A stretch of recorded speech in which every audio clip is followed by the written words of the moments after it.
Round 2 of the FIDE World Championship kicked off with Kazakhstan's chess president and the event's main sponsor, Timur Turlov, making the ceremonial move. He was asked about his journey with chess. Chess completely gets all my free time. That's my favorite game. I like to spend every free moment to think about next move. The game started as a queen's gambit, and on move 4, h3 was played, which is a rare move, in fact a novelty at this level. Whoa, is that pawn to h3? Oh, it's... Wow, wow. Wow, okay, h3.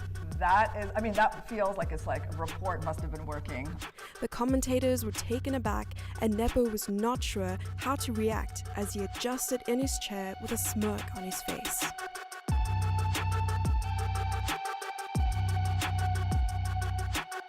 On move 17, Ding quickly returned to the board and played bishop d3, which Nepo did not overlook as he swiftly responded with the precise king b8. Move it somewhere.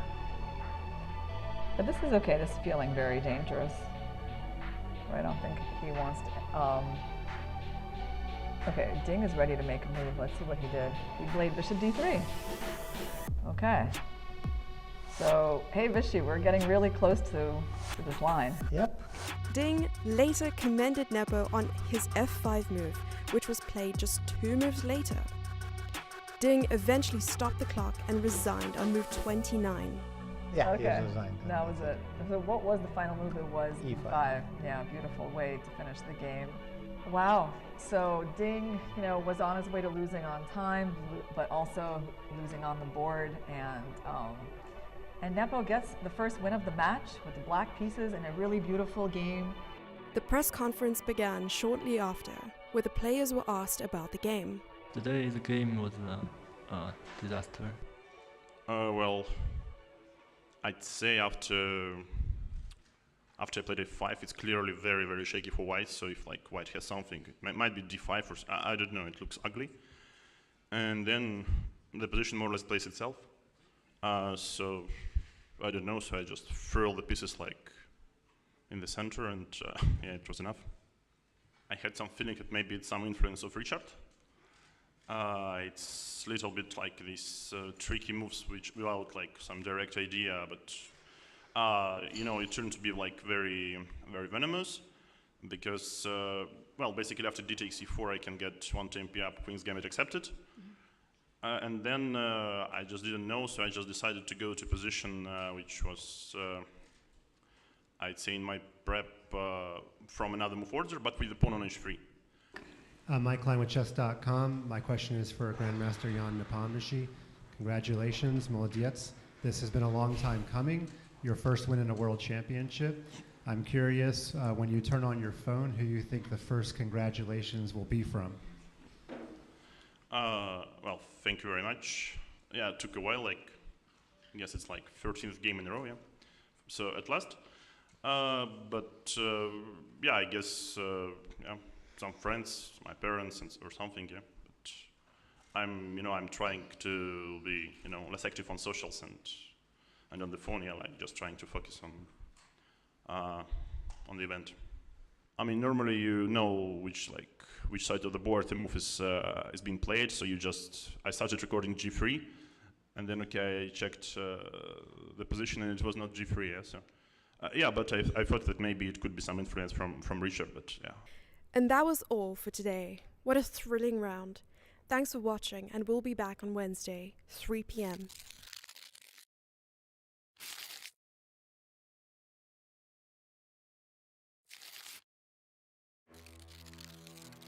As the world holds its breath, 2 unstoppable minds prepare for immortality. One from the land of the dragon, the other from the land of the bear. Together, they will write history.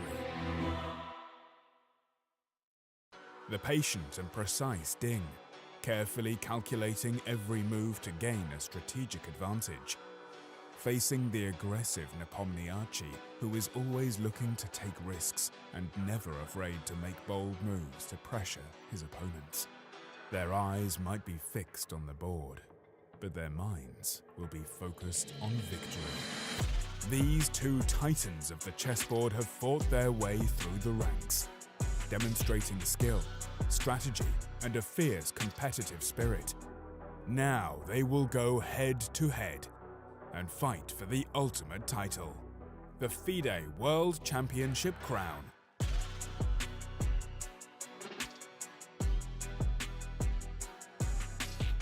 Where champions come and go, chess endures.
Hello everyone, and welcome to our coverage of the third game of the 2023 FIDE World Chess Championship match between Ding Liren of China and Jan Nepomniachtchi of Russia.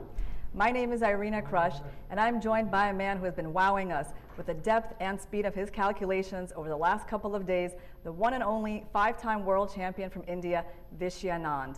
Vishy, a couple of days ago, Nepo landed a tough blow against Ding with the black pieces and took a 1-point lead in the match. How do you think that's going to influence Ding's preparations for this game?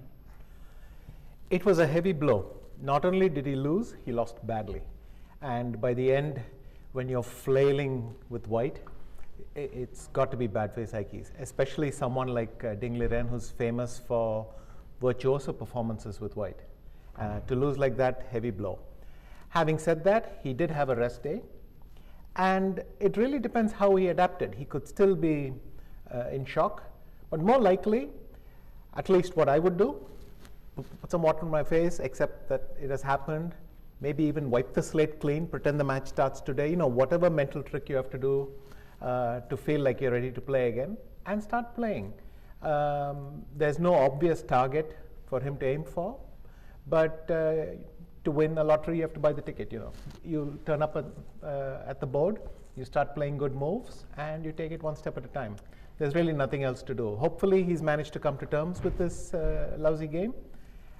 He's come back from difficult situations in tournaments before. He'll have to do it in a match now. I've been looking at the history of World Championship matches to see some examples of somebody coming back from a deficit.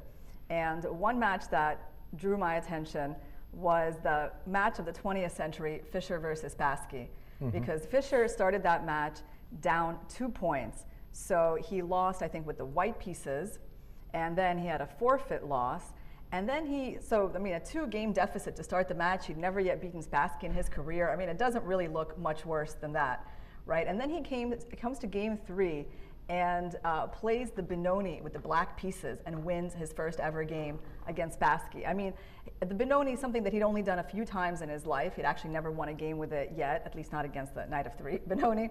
So, I mean, what a choice, right? In a situation where you're down -2 in a match and you come with the black piece. What do you think about that, Vishy? Do you think that Ding needs that kind of approach, or is he going to be okay with like a slower approach, stick to his opening repertoire, get a draw here, and then try again with the white pieces? Given the situation in 1972, given that Bobby Fischer felt very confident with multiple openings, it was a valid approach for him. I would be surprised today because nowadays there's a lot of preparation that needs to be done and checked. I don't know if he's ready to switch that quickly. It could be the case if he has prepared a backup opening. I mean, this would be a good time to roll it in. So if he has prepared a backup opening, great time to try it. Otherwise, stabilize the match. 2 draws is not a bad thing at all. There's still many games left. And the closer your opponent gets to victory, the harder it is for them. And you have to sort of keep that in mind. So you would be quite surprised if, for example, today on the move 1e4, he took out the Sicilian from his repertoire. Not necessarily, but I assume he would have had to prepare it beforehand. Doing it, improvising right now feels a bit panicky. I wouldn't advocate that. But if he has prepared it already and he planned to use it at some point during the match, well, this is as good a time as any. And also, he's throwing down the gauntlet to Jan, saying, I'm ready to get down and fight for this. So basically, you would suggest to him like a calm approach where he doesn't go crazy after the loss in the last game, doesn't go out all to win with the black pieces in this game. But if he can, if it's something that he's prepared, then he can go for something sharper. Definitely. And remember, even his the first game draw wasn't convincing. So even a good, comfortable draw with no problems is a good start today. So no need to go crazy, but he should be very alert and very concentrated because that's been lacking a little bit. He needs to be very alert and concentrated, very precise, and if any even small chance, even to put some pressure comes, you should grab it with both hands because making it clear that the tendencies in the match are changing is as much a part of it as actually scoring a point today. Yeah, you know, Vishy, looking at that 1972 match, I mean, I have to say, that match was a real treat for chess fans. I mean, just the variety of openings that were played, the aggression shown by Fischer. I mean, he played all the openings under the sun. Besides the Benoni, he also tried out the Alekhine defenses black. I mean, obviously, we saw some poison pawns in those matches. For the first time in his life, he played c4 as white. I mean, there was just such a variety on the board. You know, that I don't know if we've seen any other matches like that come close to that. Can anything comes to your mind? That was up there. I mean, it was really good in terms of the variety, and you know, Bobby Fischer's love for chess and his love for everything in chess kind of shone through. Also, I think Bobby would have had a harder time against a better prepared opponent. Boris Spassky had a little bit of a reputation for not laziness, but let's say taking it slightly easy, and he might not have prepared as thoroughly as needed. So, you know, it was a great strategy, but it works in the right time and the right place. Yeah, another match that comes to mind where someone was behind was Topalov. He actually started by losing the first 2 games of his match to Kramnik, games in which he was pushing and wound up losing those games. So, I mean, those were probably very tough psychological blows. And while he wound up equalizing that match, of course, there was a whole scandal involved in how that happened. But yeah, I mean, it shows that, you know, just losing 1 game in a match does not doom you to failure. You know, there's going to be chances to come back. Okay, we see Jan Nepomniachtchi having arrived to the board. He's always first to the board, and Ding comes a few minutes later. Yes, so what Topalov did, and I don't think, we hope Ding doesn't do the same thing, but what he succeeded in doing is raising the temperature of the match. And that then produces more pressure, mistakes start to happen, and so on. I think it's possible to do it in pure chess terms. Yeah. So let's hope for that. Yeah, I mean, in your match, Vishy, were there any battles off the chessboard, or were your matches really carried out on the chessboard? Because, yeah, when you look at a match like Kramnik-Topalov, I mean, the big drama was obviously off the chessboard, right? But how did your matches go? Mostly I tried very hard to keep it on the chessboard, simply because I felt that I do better under those circumstances, so that was my desired outcome. And even if there were provocations, I ignored them as much as possible. I tried not to get involved even in any discussion. I was very lucky that my wife was there, and she would take care of anything that, literally the role of the team manager as well. Yeah. She would take care of any of the discussions where these things could come up. I tried very hard to create a bubble to insulate myself and go with it. Of course, there are always annoying situations, but my thing was I'm just going to ignore it till it goes away and do my own thing. Well, that reminds me, Vishy, from an episode that you talk about in your book, Mind Master, about being shielded from some of the unpleasant events of the match when your second, Surya, came down with chickenpox during one of your matches, and he went into isolation, but the team actually did not tell you what exactly was going on with him. Yes, he disappeared for a while, and now it seems to me a flimsy excuse, but then I kind of believed it, and because they delivered it convincingly as always, and I didn't. I just thought it's strange he disappeared. Okay, he's really feeling bad. They did tell me he was sick, but not what he had gotten down with. And at the end of the match, Irina and myself, we got it as well because we had been infected by him. So, but he disappeared for a few days. Luckily, the match situation was so good that it didn't cause me undue worry. I mean, I was already 2 points ahead, and that's a luxury. So, and the team was coping well, and major problems weren't appearing. So that was still smooth. Around about game 7, 8, 9, that's when we started to panic again in terms of daily problems. But I think, well, I must say game 5 was very tense before I won it. There was a lot of details, but long story. I believed my team, and then I didn't think anything more of it. So yesterday, actually, as I was walking around by the river, I realized I had just walked by Ding with his team. In fact, I didn't actually see him because I was lost in thought, but then the next person I made eye contact with was a lady, and then as I passed her, I realized, oh, that's Ding's mother. So that must have been Ding. So I looked back, and yes, indeed, Ding was taking a walk by the river around 6 p.m. last night. Vishy, what was your ritual during these matches in terms of how would your schedule go? For me, the night before the rest day was sacred. I mean, that was my time to switch off the computer if I wanted. No work. The night before the rest day is a luxury, and the whole team, that was the day off, so they could sleep as late as they wanted, wake up whenever they wanted, whatever everyone wanted to do. Because the rest day, again, you're working for the subsequent match, and we get back to our routine, but that's the time to let off steam. So that was very important for me. Typically, I distract myself by watching something, and here is Ding. Yeah, so Ding, as true to form, he arrives to the board quite a few minutes after Nepo, and Nepo is not on the stage at the moment. In a few minutes, we're going to be getting the ceremonial first move. Well, let's talk about first moves, Vishy, because we do want to put in our guesses for the game before it starts. So what's your prediction for Nepo's first move today? Today I'm slightly chastened by my prediction the last time. I'm going to go with that he's probably going to repeat e4. There isn't a reason to shake up the match for him, so he might tend to default to e4. He may have more ideas for the king pawn opening that Ding Liren played. So this is a good time to keep tossing in. So even if he's going to repeat the first move, he'll try to find some other small line that Ding perhaps may not have refreshed his memory with recently. You don't want to take off the pressure from your opponent.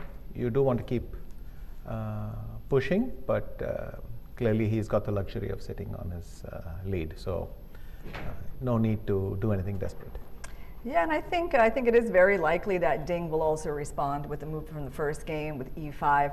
I would be quite happy if he tried something else. If he came out with a Sicilian, I think that would be a very exciting move, a very exciting statement, actually, about his intentions and the desire to immediately kind of strike back and not, not be in kind of a defensive mode.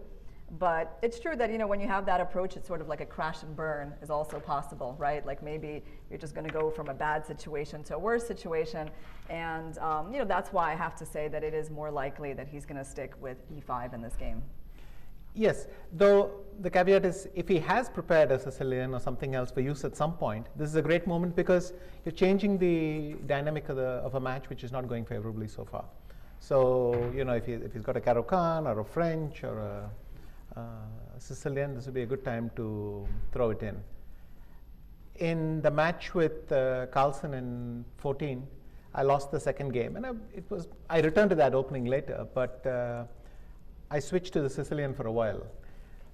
Heavily improvised, not the depth of work that I would have liked, but I decided, doing the same thing over and over wasn't working for me. I tried to switch that. It worked in game 4, but in game 6, even though it produced this unpredictability that you wanted, it turned out my lack of familiarity was a balancing factor.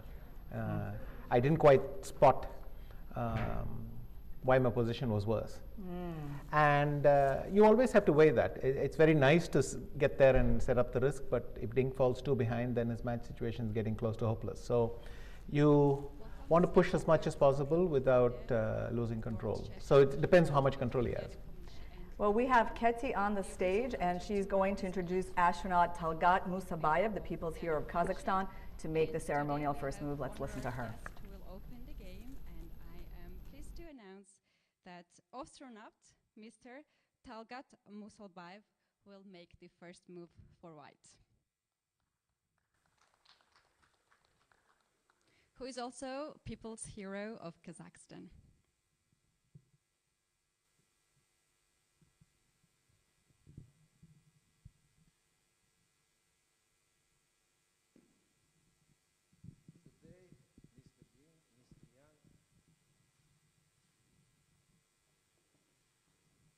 Please here.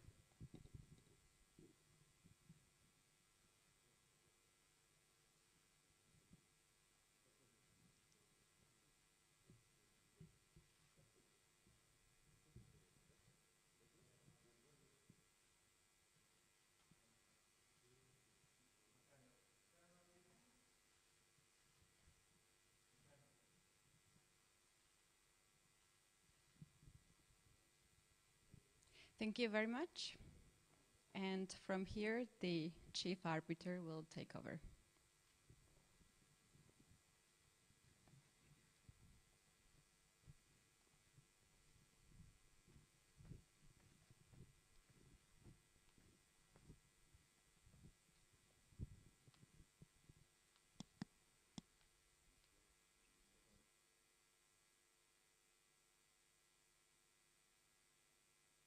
First move from Jan right now, and I believe it's the move, wow, it is not e4. D4. Yes, it's d4. Well, I mean, I think that's a very interesting choice from Jan in the sense that I think that it shows that he's going to keep the pressure on Ding, right? It's a very ambitious approach, right? Like saying like, hey, okay, things are working out well for me, but I want to do even better. So yeah, it's quite amazing. We got the mouse right there, Vishy. Let's put that move on the board. I was thinking there was, I was thinking there was some possibility that we could see that level of ambition from Jan, but I wasn't sure, if this is really, the moment he would be switching from e4. It's very good. As you mentioned, this is the best approach. Keep raising the pressure, keep increasing the pressure, and tell him, look, I'm going to punch you on every side. You've probably spent the whole rest day looking at something else, so now I want to switch again. I'm going to, it is not Jan's preferred opening, by the way.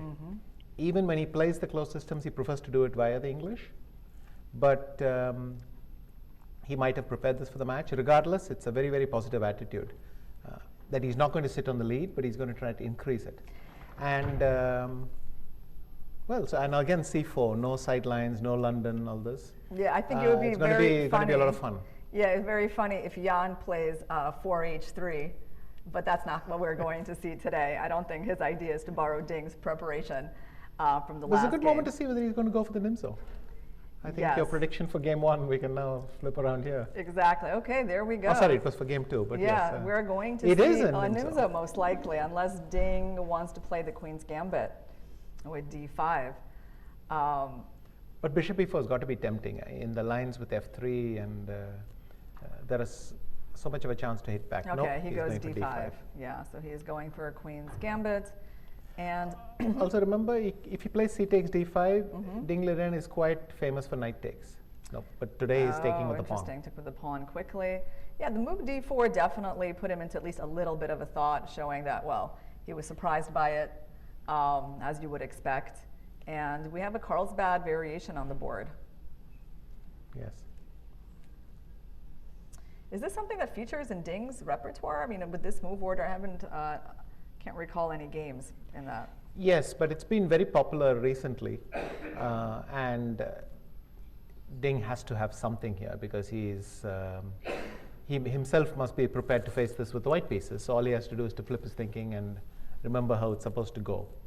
It's not trivial to switch colors, but essentially you have a lot mapped out already, and I don't think it's the most difficult problem he could have faced. Do you think there's a chance that we're going to see this line, this endgame line, Vishy? It's kind of not the most exciting line in the world. It could be, but let's see if Jan first goes queen c2 or he sticks with this e3. Yes, because the big question here is there is a way for black to kind of go off in a separate track from the usual Queen's Gambit Carlsbad structures with this move, where white goes here and we get this endgame line, and that's quite popular at the top level. I mean, there have been games like this. I remember even in the American Cup, I believe maybe Viswanathan had a game like this. So let's see what Jan is planning. He is going for e3. He is going for e3. Yeah. So now it's a big choice for Ding, right? Does he go for this endgame line or not? And I think he's not. He just moved his pawn here. Well, not so fast. I think h6, bishop h4. Surprisingly, there is still the option of playing bishop f5. Though I've never understood the logic of throwing in h6, because if anything, though your bishop can go back further to h7. So if you play bishop f5 here, queen f3, you have this move bishop h7 or bishop g6, but it's kind of depressing anyway. So I would think, but no, he's gone bishop e7.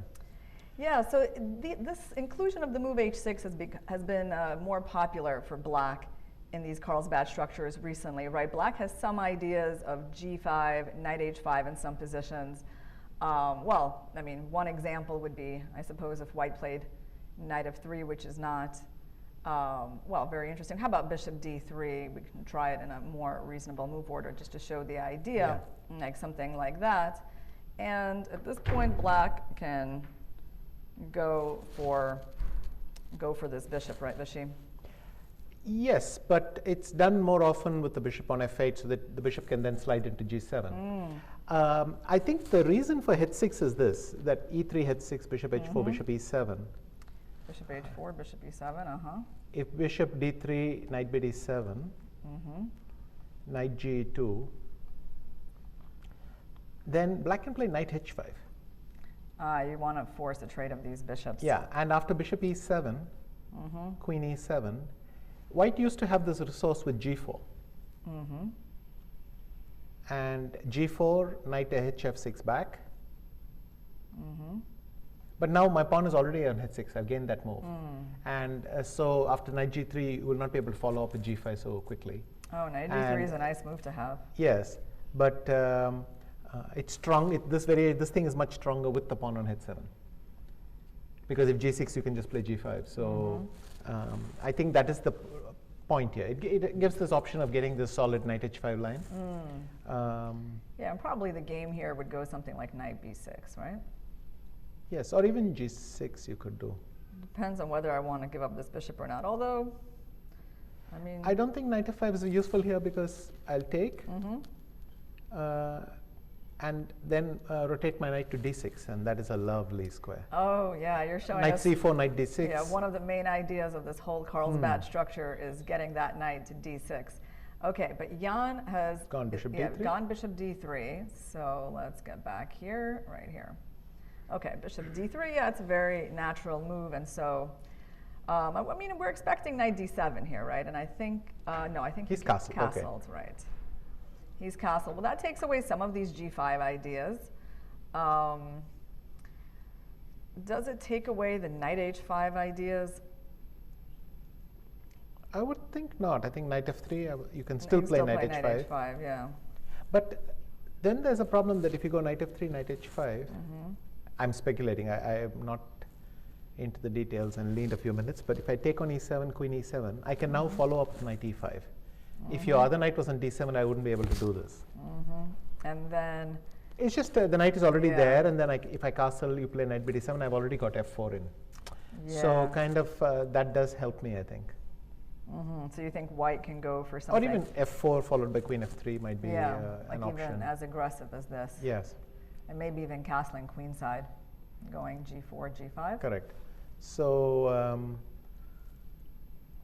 I suspect that in this move order you would not play knight h5, but you would go knight bd7 and then threaten knight h5 in the next move or something like that. And let's talk a little bit about the body language of the board. It looks to me like Jan he had the appearance of someone who's trying to remember something, right? He was looking away from the board just a moment ago, and clearly, and thinking. So I mean, he doesn't seem to be completely like in some prep that he can immediately remember right now. Correct, but this line in general is not full of variations that you would tend to remember that easily. Afterwards, you have to sit and work out the nuances because it's only about nuances. Even in the best case scenario, you're not going to hit something huge. And even if things go wrong for black, it's not going to go hugely wrong. I suspect it's just getting the details right without much happening. It's a slightly sleepy opening in that sense. Vishy, we're talking about the move knight h5, but what about this very typical knight hop into the center? If white plays knight f3, can't black already answer with this move? Right, indeed, because if bishop takes e7, queen takes e7. And I think this is why he played queen c2, exactly the point, right? So basically because of this But pawn now move knight here, h5 is perfectly playable, so because the queen has also gone to c2. So the queen is on c2, so that takes away the ideas of knight e4, because now we would just be able to trade and capture that knight, win a pawn. So now black can think about this trade. Well, what do you think about bishop g3? Is that an option in these positions to open up the h file? My impression would be that this is not particularly effective. Black could play knight d7, and that knight could even situate itself on g4 a bit later. To me, it feels like a concession. I wouldn't do bishop g3 here, but let's play a few moves. Bishop Knight d6. f3, yeah, exactly. You're gonna. Because I don't want to go allow for the knight e5 too control. easily. Yes, that makes sense. I don't know if you can play g4 very fast. G4, yeah, that was kind of my idea. And we got to go for this plan. Maybe that is slightly a little bit unpleasant. I go rook dangerous, e8, right? and then, but maybe you don't want to bother. So knight d7, knight f3. Maybe I still play rook e8. Rook e8 right here. And ask white, what's your next move? Are you going to castle long? Are you going to commit g4? What are you going to do? Because my bishop's on e7, so now g4 I'll have knight f8 because g5 isn't that big a hit. Yeah, because you have like the bishop controlling g5, so I'm not You'd really play bishop going anywhere. You'd go bishop f5, and we would continue down this line. Yeah, I mean, I would say, okay, it's interesting. It's possible maybe to go with the queenside castling and play this position. Okay, so that is the move knight h5. But that's basically, the ball is in Ding's court right now. He needs to figure out if that's the move he's going for, or on the other hand, like what else do you consider an alternative to this? Just knight d7 or? Yes, also knight bd7, rook e8, and then watching where white puts his pieces. Is the knight going to e2 or is it going to f3? So something like rook e8, yeah. I always thought in the knight ge2 lines that you needed to play queen d2 so that you could play f3. but I'm not completely sure if queen c2 cancels that plan, but it's definitely a loss of time. On the other hand, we could stick with knight f3. He's gone rook e8. There okay. you go. And by the way, I'm going to make a prediction for this game. I think we're going to see the players at the board more. I certainly hope so. And the reason I think so is because they were really put on the spot by the journalist question in the press conference, right? And I think you know, they probably picked up on that and they kind of agreed with that. And so I think we're going to see some improvement in that today. Yes. And I hope as well that Ding feels that he will concentrate better on the board. There is something about sitting there with the pieces and people's eye on you rather than being in your private space. Yeah. And if that's not what's going to happen, you know, the solution to that is to make the rest area room like really, really cold. Yes, but he's doing that anyway because I think he wants some fresh air. So he's if he's opening the windows, there's no way you can improve that. But he is sitting at the board. Yeah, no, somehow you know, the World Championship match looks a lot better when the players are both sitting at the board. Okay, so he plays rook e8. It's a flexible move, and now Nepo needs to decide where this knight is going to go. And an alternative would be, I was going to say, I don't know, maybe some kind of pawn f3, but that's yeah, probably too early. And he goes knight e2. So now, Vishy, do you like the move knight e4? Is that a possibility? Oof, let's have a look. Knight d4. It has been played. What would White's plan play? Bishop takes e7. Queen takes e7. I could take on e4. With what? With the bishop. Because if I take with the knight, I lose one more move, right? Yep. And I could play knight g3 if I wanted, yeah. And that forces f5, but it also now stops you developing a knight on d7 because you'll need to protect the f5 pawn. So I could castle and try to play f3 pretty fast. Oh, okay. This is just a throwing famous just throwing this out, yeah. but that could be one way yeah, to get this forward. is okay. This is a big idea. You don't. I mean, you do actually already have it. And it's now you see that h6 doesn't only have positive sides. If black plays g6, that pawn is weak now. Whereas if you had not played h6, g6 would be a very reasonable move. So, like I said, this variation is full of these nuances, and that's why I think they will think a few moves, a few minutes for every move, because you have to be into the details. I mean, you just make natural moves, you can lose your advantage very quickly. So right now, okay, Ding can of course play the non-committal move, knight bd7. And by the way, we're following the game Giri Ding from the Chessable Masters from May 2022. Also, Nepo Kramnik from the Zurich Chess Challenge 2007, a blitz game. So both players have experience in this position, Vishy. Yes, Kramnik is a heavy user of the Carlsbad. And like I said, it's been topical. I'm sure most people have touched. Mickey Adams is a big expert here. And yeah, it's interesting that Ding has been on the black side of this and Nepo has been on the white side of this, you know, so they have the appropriate color experience. Okay, so time to talk about the positions. We have either knight d7, knight h5. Those really seem to be the main moves, right? Yes, you could go knight bd7, but then white can play f3 already. So which way we're going to be castling short, right? By the way, I think Ding has made a move. Knight d7's on the board. Apparently f3 doesn't bother him. Okay, let's go back a second after knight g2 instead of knight bd7. Instead of knight g2, you mentioned f3, right? Yeah, I did have this idea. Well, just to see what's happening. If you go knight g4. Knight g4. I go bishop takes e7. It's the only move which doesn't lose, because if bishop f2, you can just take on e3 and bishop g5. So knight into e3.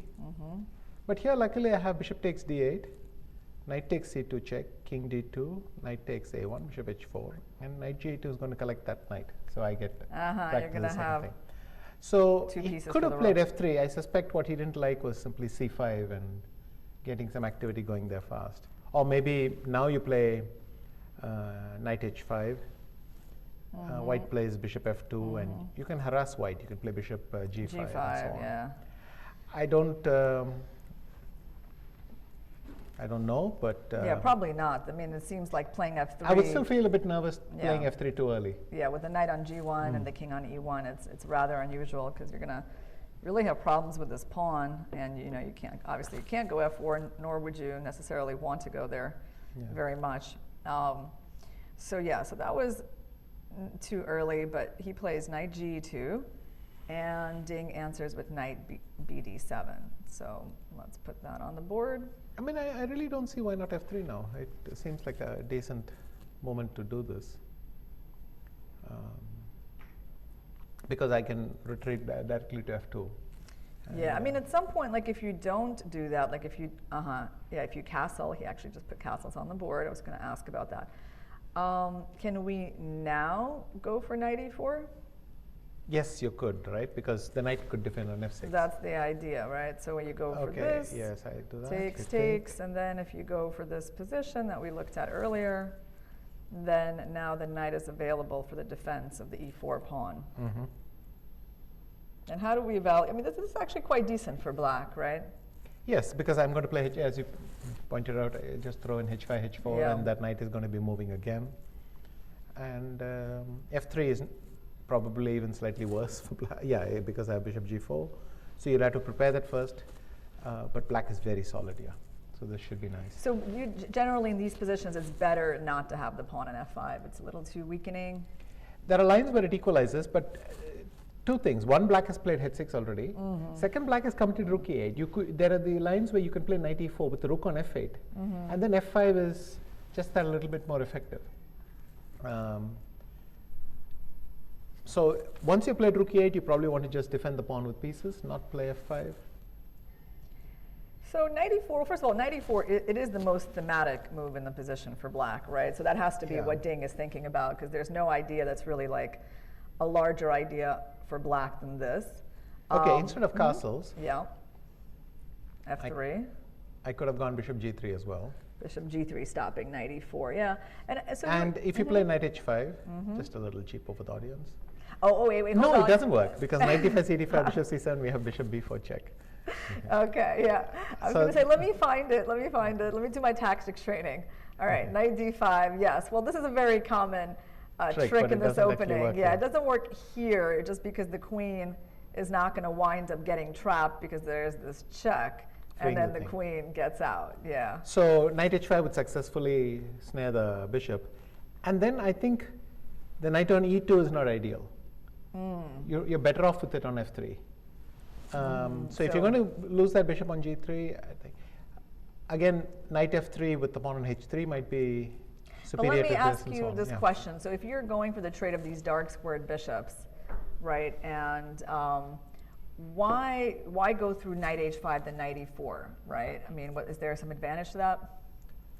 I don't know. So if knight e4. By the way, Ding. He went a5. Yeah, he went a5. I'm curious why people don't play knight e4, but. Do we have any games on this? There have been some games, some Grandmaster games at this level, this position. And we're still following actually the game Giri versus Ding. You should probably find that game in the database. Let me go hunting. But this is one of these new plans that they go b5, a5, bishop b7, and do something on the queen side quite actively. So that's a new plan that's come up. Maybe it's computer influenced. And okay, so yeah, I found the game. Here we go. Giri Ding from May of 2022. And it's actually the exact same position, After a5, that was exactly what Ding did. Oh, so he's just done it in the past. Yeah, he's done it in the past, so he's doing it again. And yeah, we have all the moves here. And white played a3 after a5. So which Jan has followed as well. Instantly. Oh, instantly, okay. He literally came to the board, just played a3 and wandered away. So, well, then they know their theory. So yeah. So Ding seems to be comfortable following his own game, and Jan is also comfortable following Ding's game. A3, okay. Well, I think the thing in this position, though, as Ding, you can't be too nervous just because of the nature of the position, right? This is not the kind of position where there's going to be a super novelty prepared, and then you're in danger of losing. It's going to be like, if it's going to be something, it's going to be much more subtle, and he's always going to have chances to slink away from anything really, any big preparation.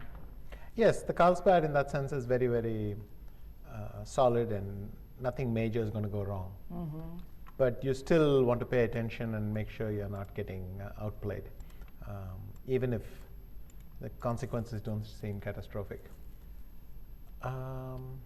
Yeah, okay, let me just show you a little thing over here. We were looking at this move knight e4. We're going to get a little computer consultation, because I'm just very curious as like why knight e4, such a thematic move is not being played. I don't think that there's like a huge reason. Maybe just rook e1 and f3. Yeah, rook e1 seems to be the answer. And the point is that you're preparing f3, and you're lining up the rook to guard that pawn, so when they take your knight, you take with the knight. Sorry, like that, okay. And here we see one advantage with the knight on e2 rather than f3. So you're constantly weighing these.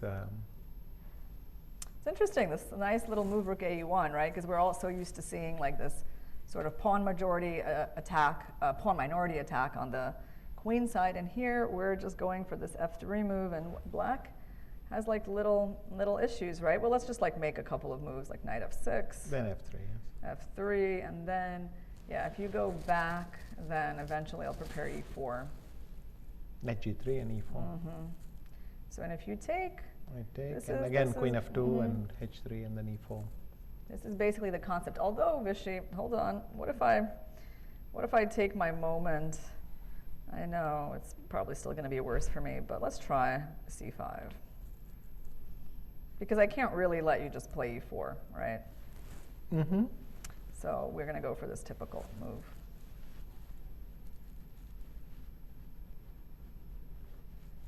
Oh, look, there have been games apparently in this position. Yes. Yakovich, Vice. I don't know what's my plan. Queen f2 maybe? Okay. Or d takes c5, queen takes c5, knight Knight d5 b5, maybe? Yes. yeah, that's another one. Takes. You want to go for the d4 square. Seems like a very reasonable idea. Well, you would take, take maybe rook e7 just to get out of the way. And then I would play knight d4. Then king f2, and king you're f2 gonna and suffer for a long time. Yes, at least I don't think black has got the ideal isolated pawn position either. So knight d4, king f2, bishop b3 maybe, rotate here, rotate there, and see. It's I don't think this is the healing balm that Ding needs today. So I doubt c5 is going to happen. I have to say, this looks like one of the positions I hate the most in chess, Vishy. Yes. For black, like I would, be so miserable in something like that. So absolutely, no counterplay and just kind of defend a worse position. So yeah, that's very interesting. Okay, guys. So after knight e4, the idea is just take, and rook ae1 and prepare f3. And it seems like black doesn't have an amazing answer to this plan. Okay, so I think we learned something. Now, in the game, black played a5, a3, so white is indicating that they want to continue playing on the queen side, and Ding is still thinking. So Giri went knight h5. Yeah, Giri went knight h5. Whereupon the following thing happened. Bishop takes e7, queen takes e7, rook ae1. And so this is a very typical plan, followed by knight c1 and f3. So that is what white is trying to do always. Interesting that this, like, the knight c1 move is not like super typical in these positions, is it? But I guess you don't have any other way, anywhere else to move it when this knight is on h5 in order to be able to play f3. Yeah. So he played rook ae1, knight f8, and knight c1, knight f6, and f3. But this knight c1 appeals a bit more once black has already committed a5, because there are some soft squares, b6, c5 and all. And so even if one day I had to go to knight b3, I think the black queen side isn't completely settled. Whereas on a7 it would have been more solid. So yeah, I'm not really sure why they throw in a5, a3, but. So basically, if he wants to deviate from his game now, he needs to not play knight h5. What other ideas? You know, Vishy, common ideas in these structures recently have been things involving b5, but that's mostly after f3? Like, you know, where black goes, like even things like b5, bishop b7, you know, rook c8, c5. Is that mostly after white's already committed to f3? Or is that even possible here? I would say, well, let's take a look at this. Yeah. My impression is it can be connected to some white move, but it can also be standalone. You could go knight b6 and just get very active. So f3, you play knight c4. Mm-hmm. It's very computerized. Yes. Because then, you know, you actually have to start calculating instead of the normal Carlsbad thing of curling up and playing sensible moves. But the computer loves this plan of b5. Like, I remember being so amazed because it's like, it's not a classical treatment of the Carlsbad for black. I mean, normally, like, leaving this pawn weak, you don't even think about it. But then I realized I was seeing it in some good games, like Grishik was playing the stuff as black, and I saw that the computer just liked this treatment, you know, put the bishop there, put the rook there, and maybe even sometimes b4 is c5. I mean, but I don't know. Let's see. What are you going to do on b5 here? Knight b1, d2 is not an unheard of plan. Mm-hmm. Either with or without rook ac1 thrown in. So you want to try like. Well, I take the sting out of b4 and claim that your c5 square is actually a kind of weakness. So in some shape to do this. Okay, so let's say like rook c1. Mm-hmm. Bishop b7, bishop a6. Yeah, I guess b7 bishop maybe. b7. Yeah, okay, let's do that.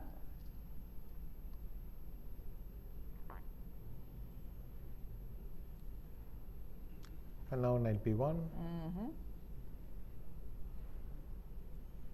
Okay, so basically you want to get here maybe. And by the way, okay, he's making a move, but I think he's going for knight.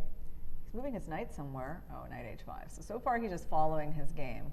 Yes. I hope he's analyzed it well, because, you know, the longer you go, you know, obviously your opponent has seen it and they've got some surprise. Correct. Yeah, so the fact that he's not deviating yet is, you know, it's a little bit, it's a little bit risky the longer you go, because then you have just fewer options to deviate, right?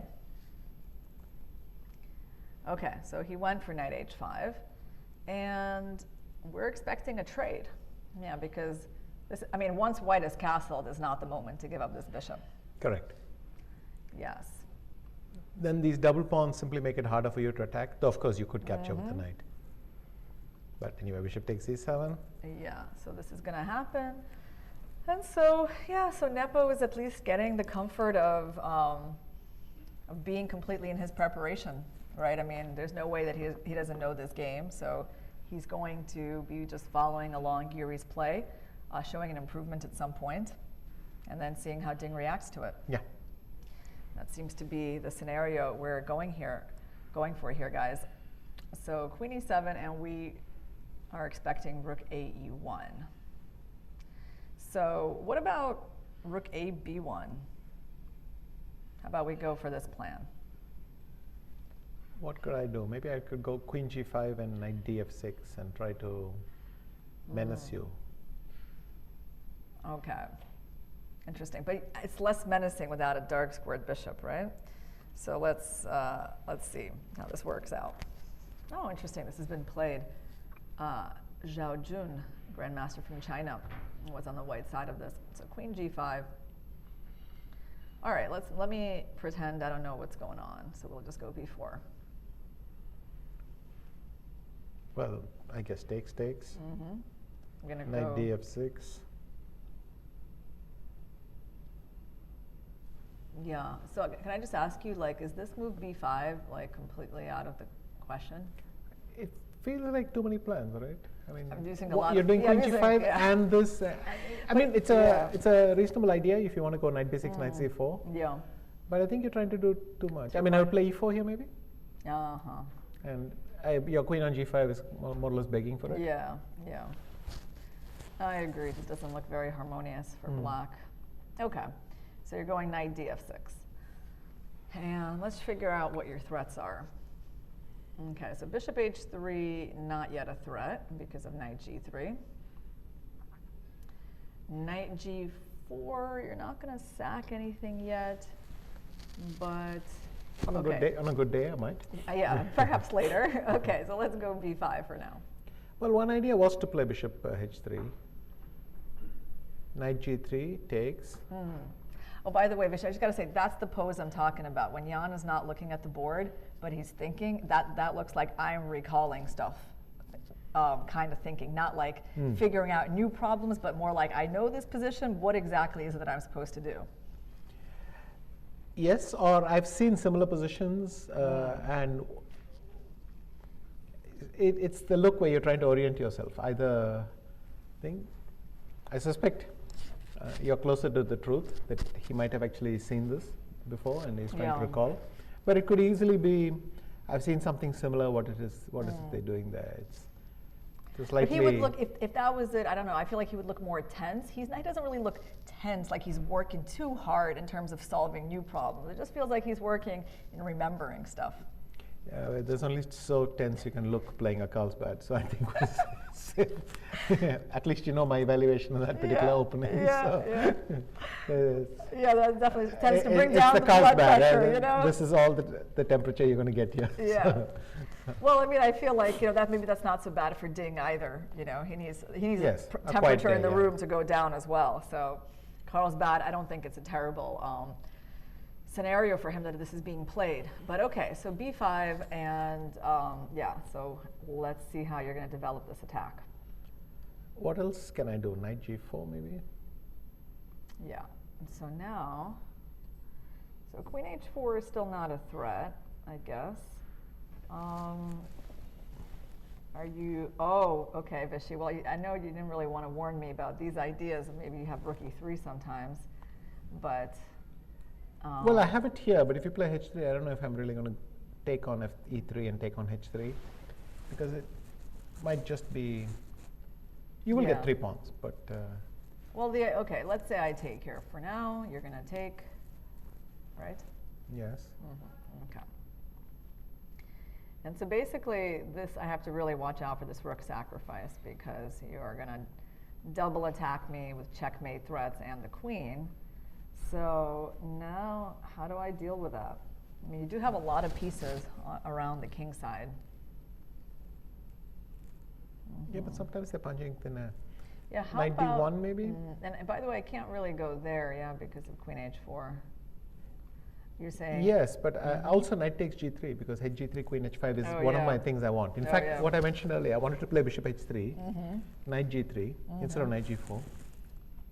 I wanted to play bishop h3, knight g3, takes. And then just go back. Go back to d7, and then hope that at some point I could play queen h5, knight g4. So that is a big, knight g4 is a big plan, obviously, as you know, with the double pawns. So I wouldn't play knight g3 too casually. Well, he has gone rook e1. Yeah, so Jan is not surprising us yet. I mean, both of these rook moves look possible. They're quite different from each other, just completely different plans. Playing on the queen side or in the center, but he goes for the same move as Anish Giri, rook ae1. You can do worse than just copying Anish. So. Yeah, you find him to be well prepared in the openings, Vishy? Yes. When was the last time he was blown away in an opening?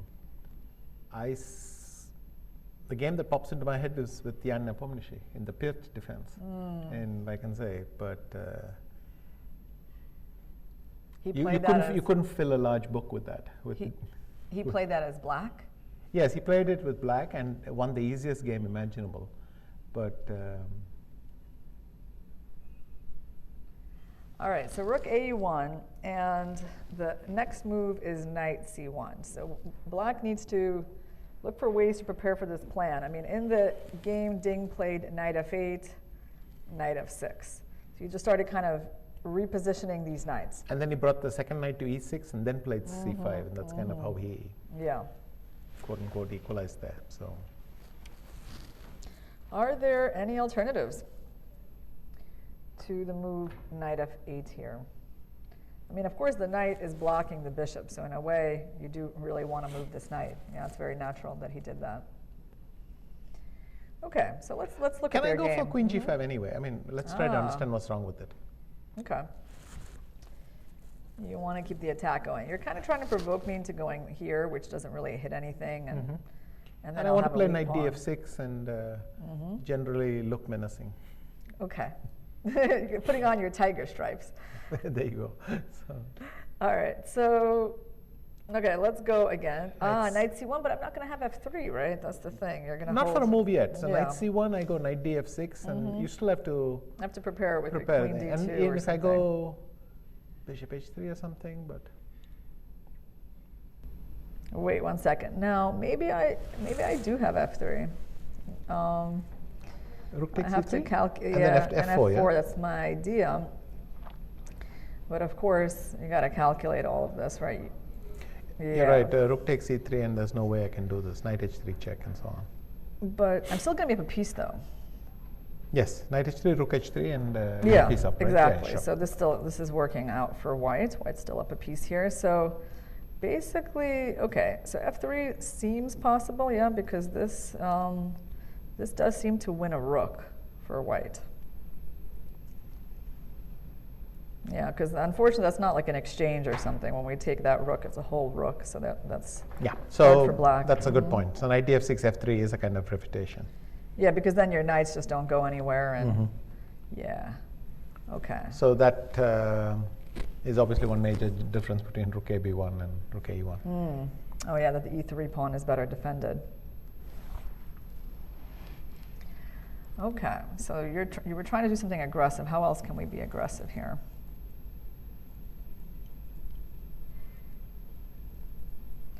Yeah, it's hard because once that pawn gets to f3, you're not like allowing black to have a lot of squares. Well, then any attack of black shuts down, but it will start again if white plays e4. Then you take, and suddenly g4 is available. And so f3, well, on balance, it's one of the most solid moves you can make.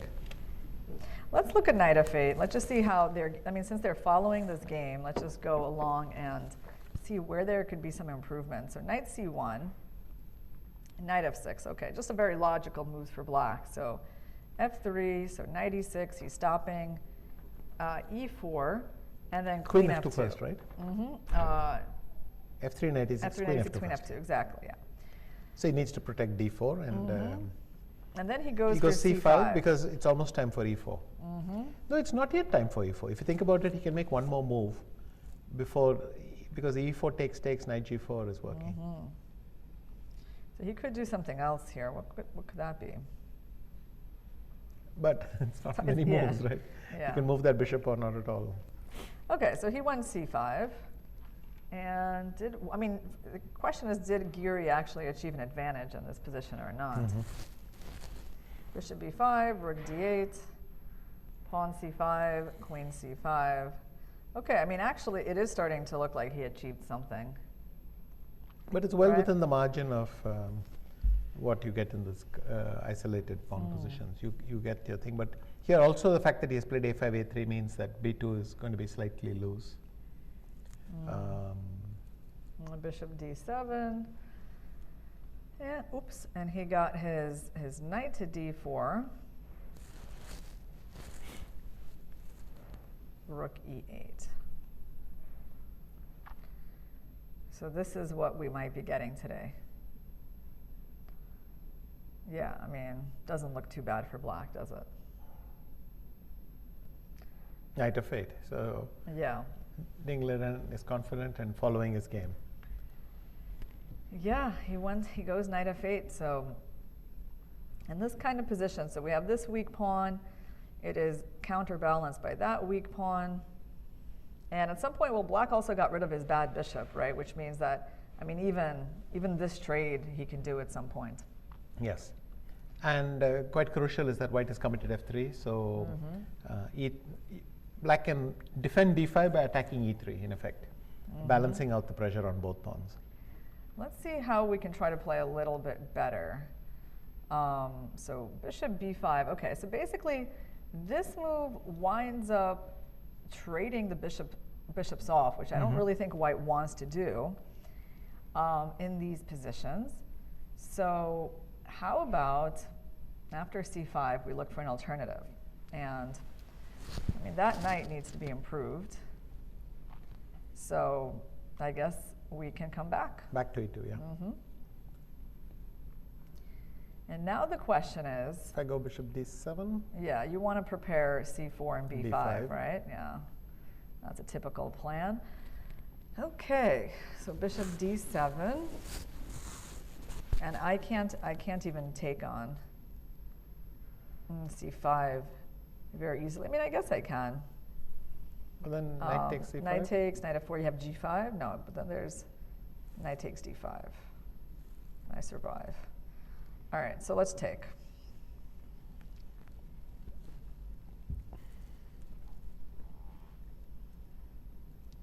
I mean, I'm basically just trying to keep these bishops on the board because I feel like they favor white. So you take here, and then we have to protect these two pieces, so we're going to do it like that. I mean, I don't have a lot of stability even if you take here, right? I don't have a lot of stability over d4. Yes, but white has multiple ways to get there. Or maybe black can just play knight d3, b5, just to. I mean, I would rather not touch those pawns, but I don't see the refutation, let's say. So, what else can be done here? Well, right now I'm attacking this pawn. I'm actually threatening it in a way, right? So, yeah, you want to take?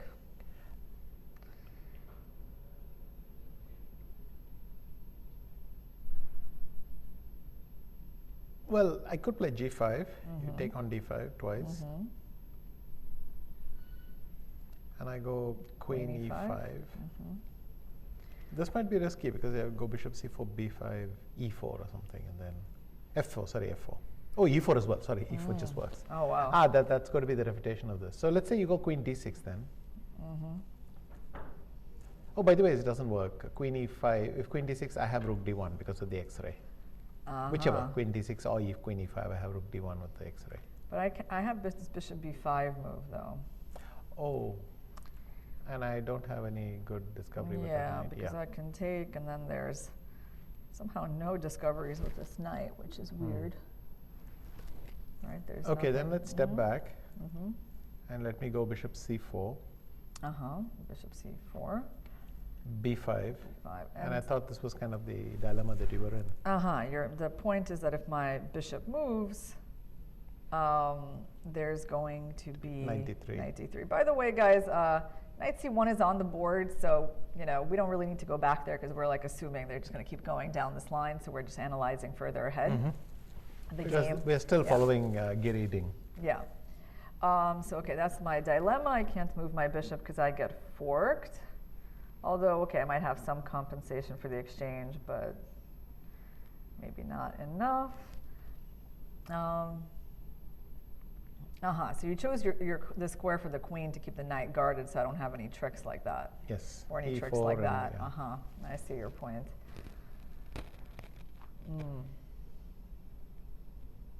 So basically, am I just forced to give up the exchange here? Also, instead of bishop c4, I could do the same x-ray with queen d2. Oh, that's funny. Like that. Yes. Setting up a defense of this knight due to bishop h7 check. Okay. Correct. Yeah. Somehow it feels like white's going to emerge okay, but I guess like knight b3, are you going to d1? Yes. That's the idea, huh? And then you can like step back with bishop c2 somewhere. Well, then I've consolidated the pawn. Yeah. It's slightly wobbly, but yeah. So knight should be better for b3, white, yeah, queen d1, and white is up a pawn.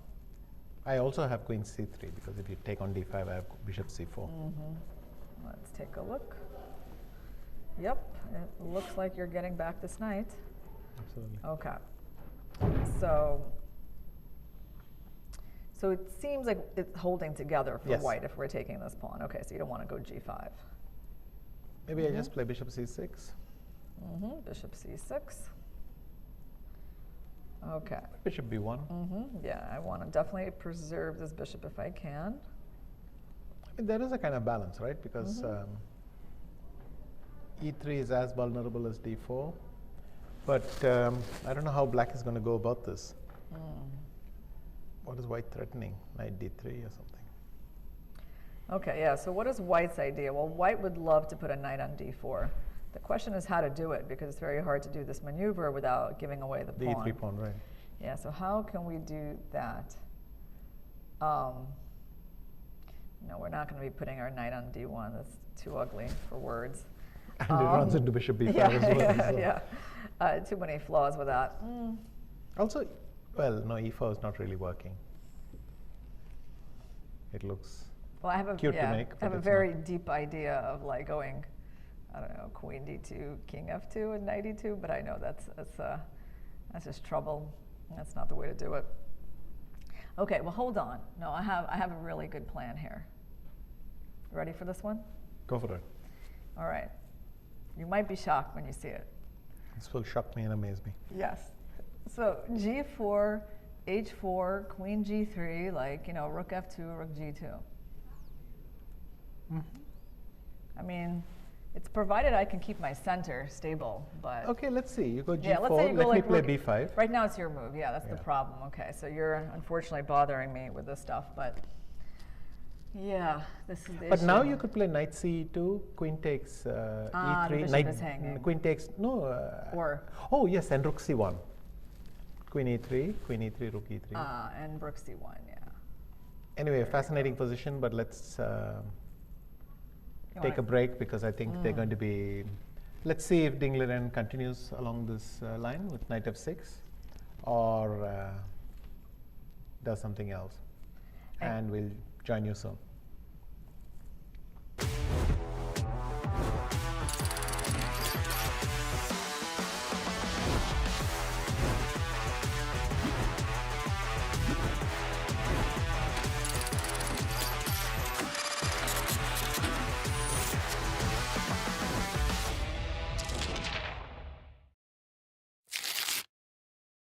Hello everyone, welcome in Astana at the FIDE World Chess Championship match between Nepomniachtchi and Ding Liren. I'm Kati Tazalashvili, and in this video I'm going to show you the trophy of the champion.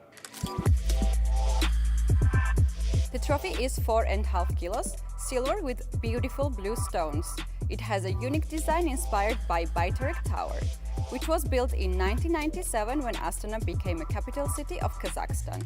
The tower is 105 meters tall and resembles the shape of the chess queen, which is a suitable symbol for the trophy of the FIDE World Chess Championship.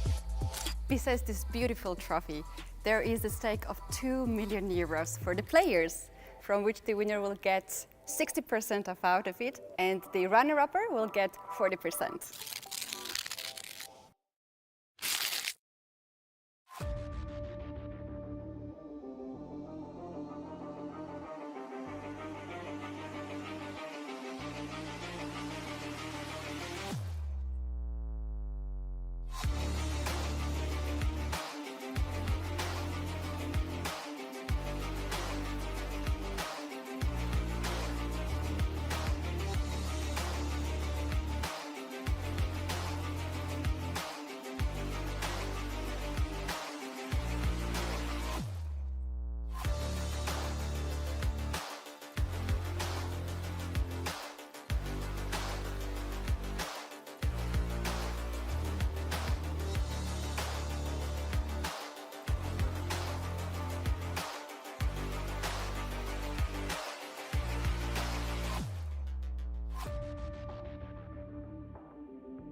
Welcome back, everyone, to our coverage of Game 3 from the Ding Nepo World Championship match 2023.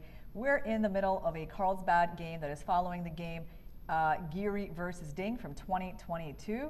And so far, Nepo is just following Giri's play, and we're waiting to see where someone is going to deviate first. Yes, maybe we should get back to the actual board position. And we've just been trying to explore some c5 breaks.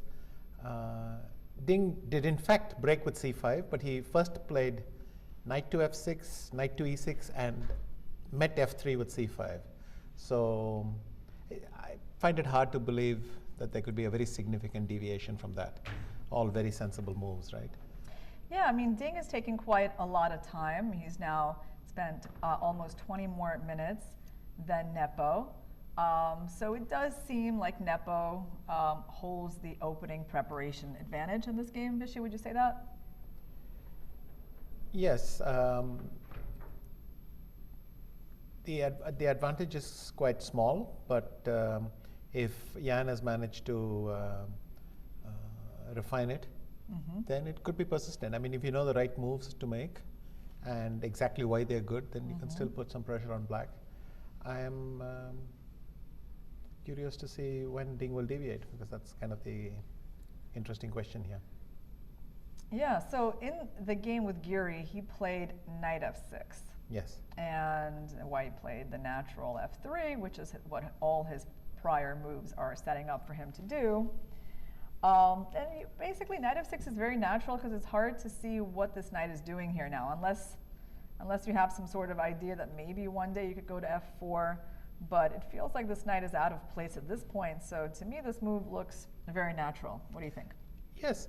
So the question I asked myself was, why didn't he play? Was it important to play knight f6 first, or can I start with knight e6? I mean, is it really relevant? Knight f6 feels more natural. It's the move I would make with my eyes closed, rather than knight e6, which feels strange. There could be some difference that knight e6 I play f4 or something, but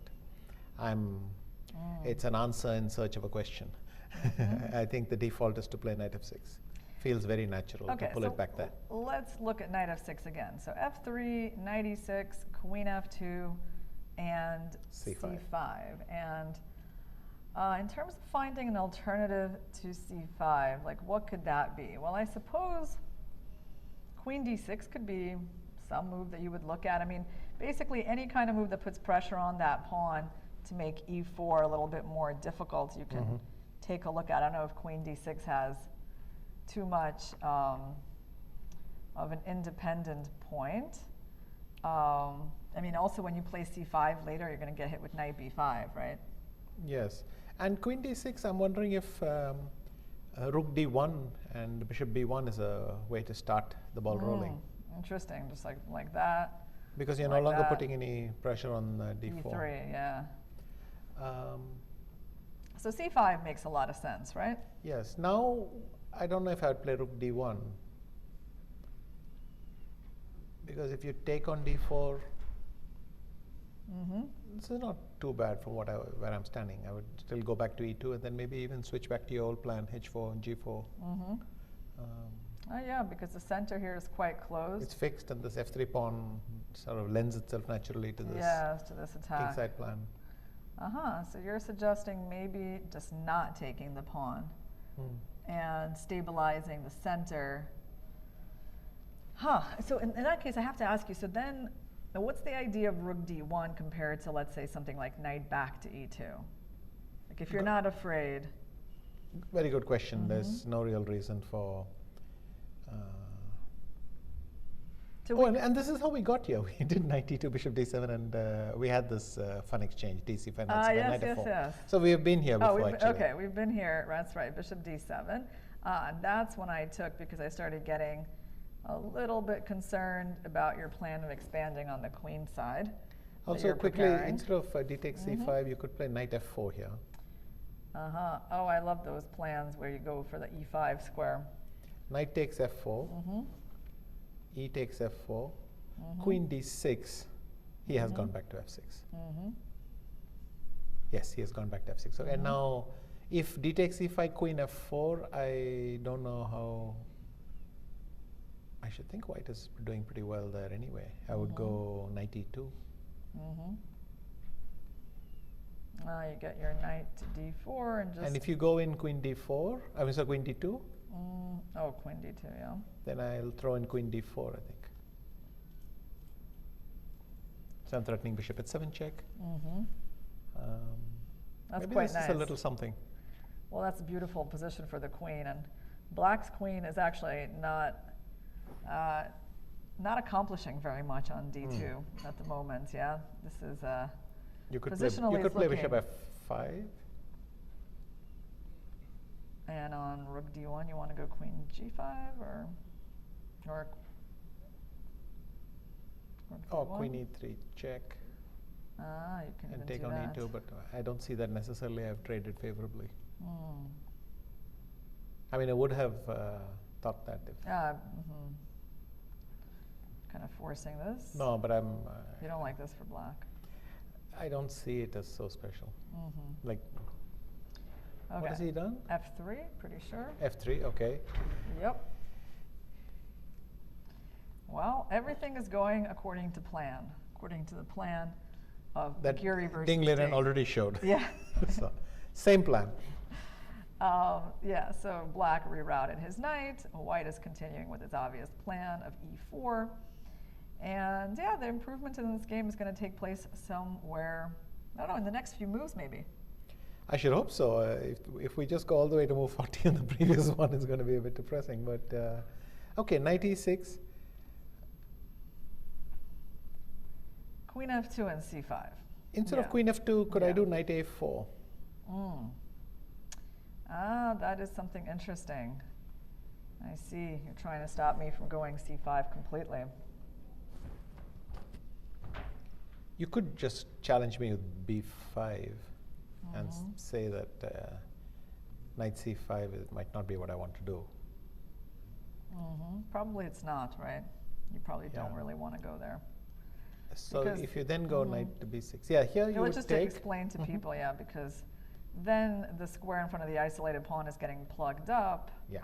And unfortunately, you can't get a piece there. And this kind of position, this pawn is no longer a weakness. You could play a4. Black could play Yeah, a4, and this then, is just very pleasant for black, especially because you can't even easily get your knight to d4. Right? Although I don't know, pleasant. I can go knight a2, b4 maybe. But Oh, but yeah, b4 is not going to be as good of a square, I guess. Yeah, we can keep the bishop on d7. Yeah, I mean, I guess it will.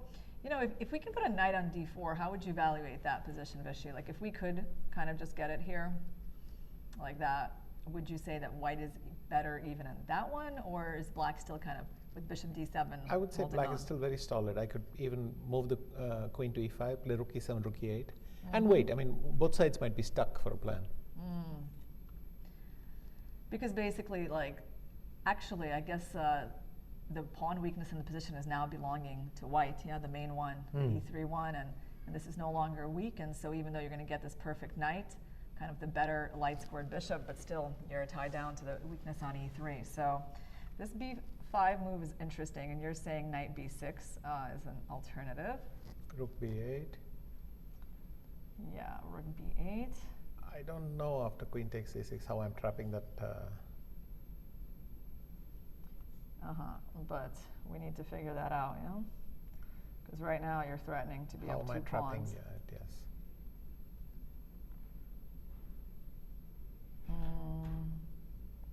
Knight d8, you have Knight queen c8. c5. I have knight c8 as well, attacking your queen. Yes, So. yes. In fact, Maybe- knight c8 is a threat. Yeah, maybe white is just fine here. But okay, let's just try bishop b7 for a second. Queen takes b5. And now somewhere where I can move that bishop and use the pin, but if queen d6, I have queen takes a5 and I haven't done anything. Yeah, white's surviving. Okay, so let's try knight a4 again. Or you want to give this one more roll?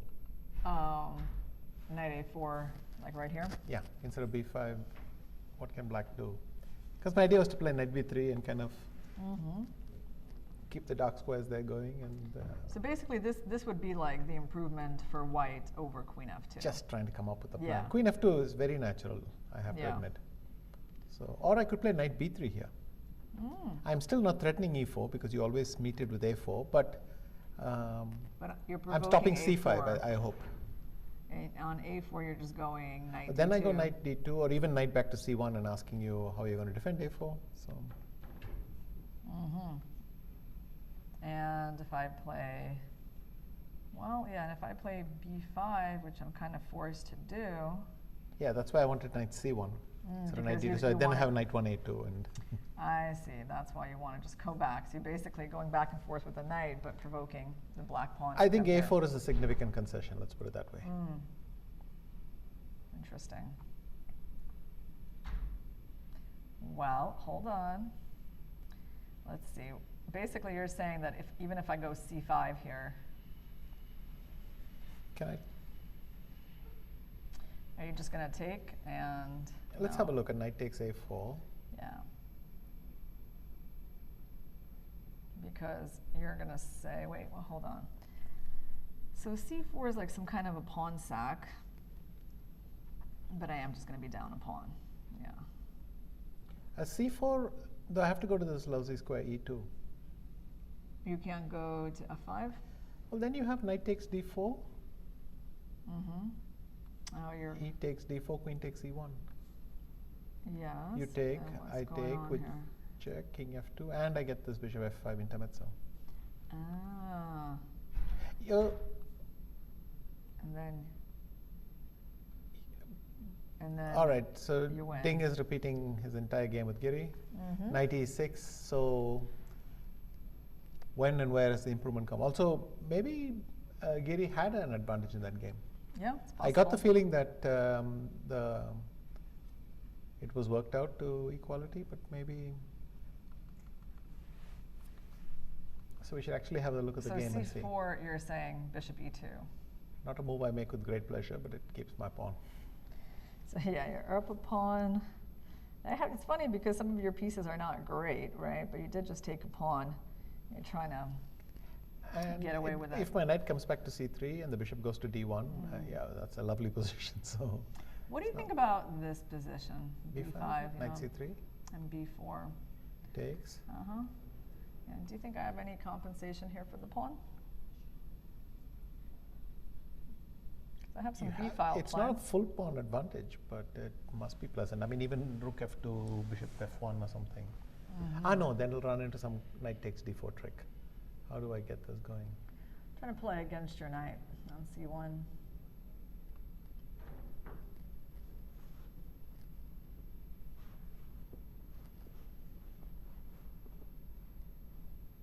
It's not easy to disentangle, but I feel there must be a way. Okay, well, let's go back. Here we are. This is the big moment. It's really the first moment, I think, where at least for white, we can see two possible approaches, right? He can continue following Anisha's game with perfectly sensible queen F2, forcing C5, which I think Ding will do. Or he can try a new approach like this, trying to hold down the C5 move, but also then you're provoking this B5. Yeah, right. Well, B5, I think, in a way, do you think you kind of have to do it? Because if you don't, I'm going to play knight B3. And then I could get into that square. You're going to have a hard time playing B5.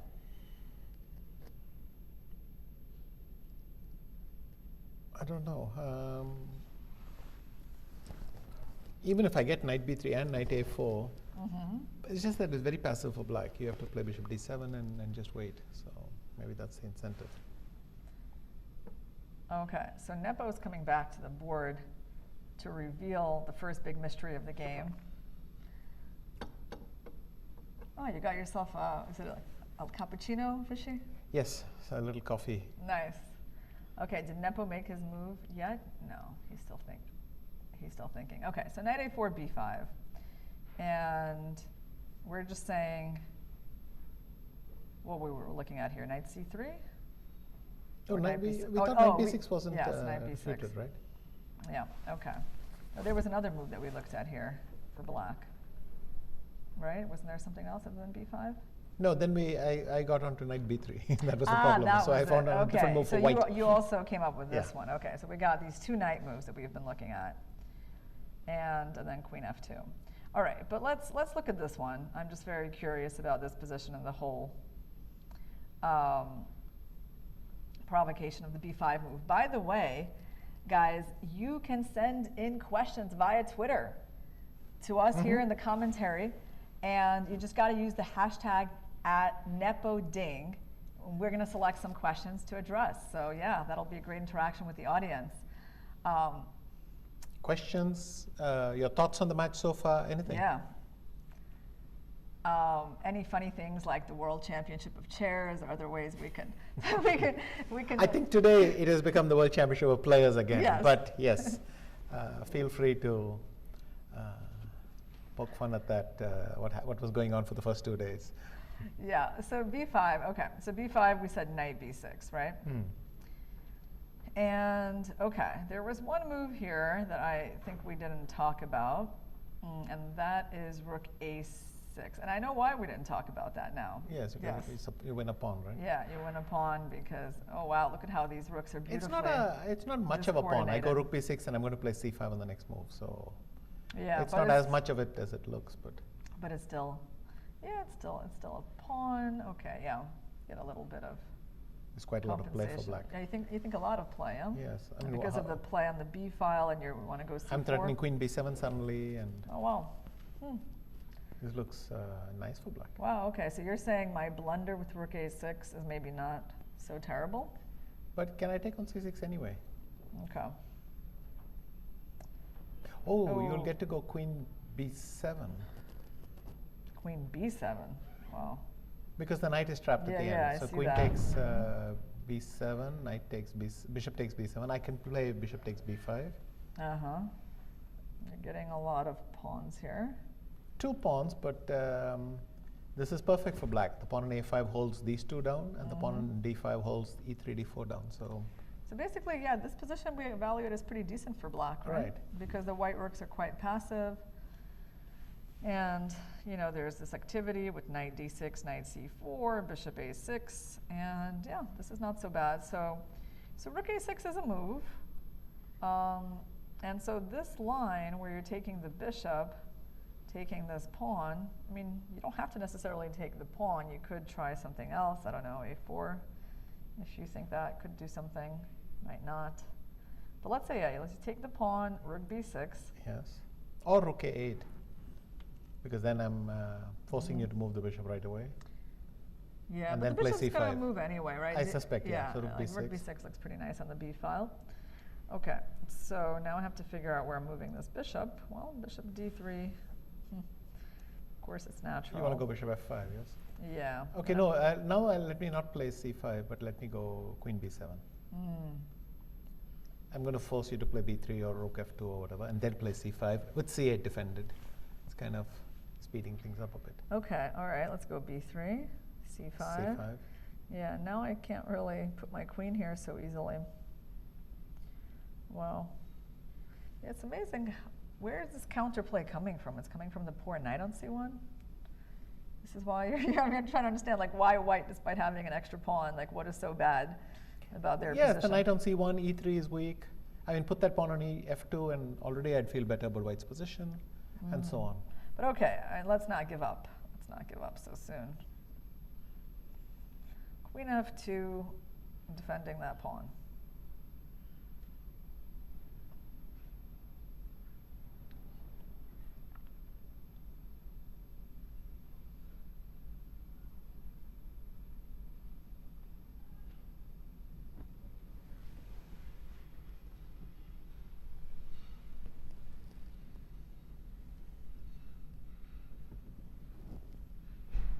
What are you thinking about here, Vishu?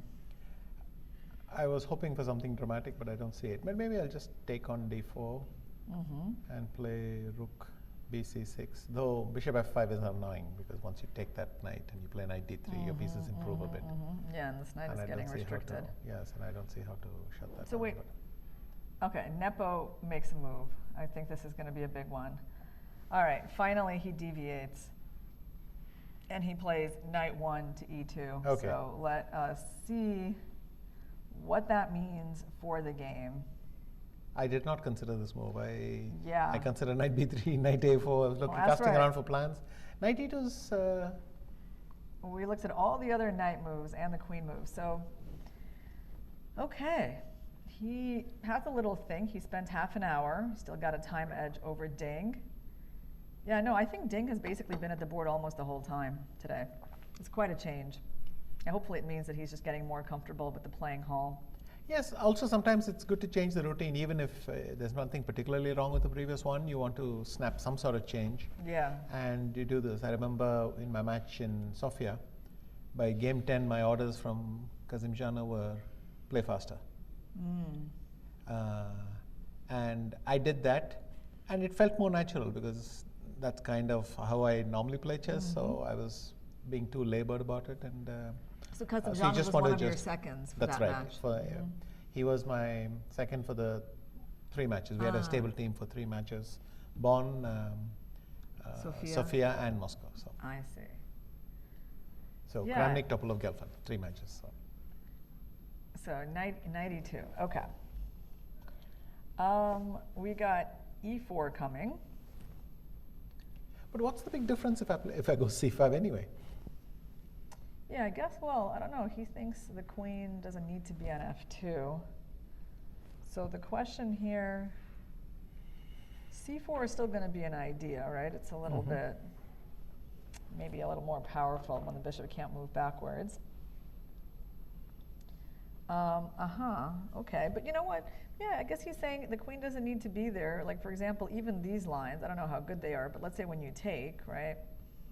And you go knight d4, you have the queen already protecting the bishop, and you don't benefit at all by having the queen in f2. I was hoping to take with the queen though on c5. Okay. You want to take? You want to take with the queen, so I cannot stabilize my knight here.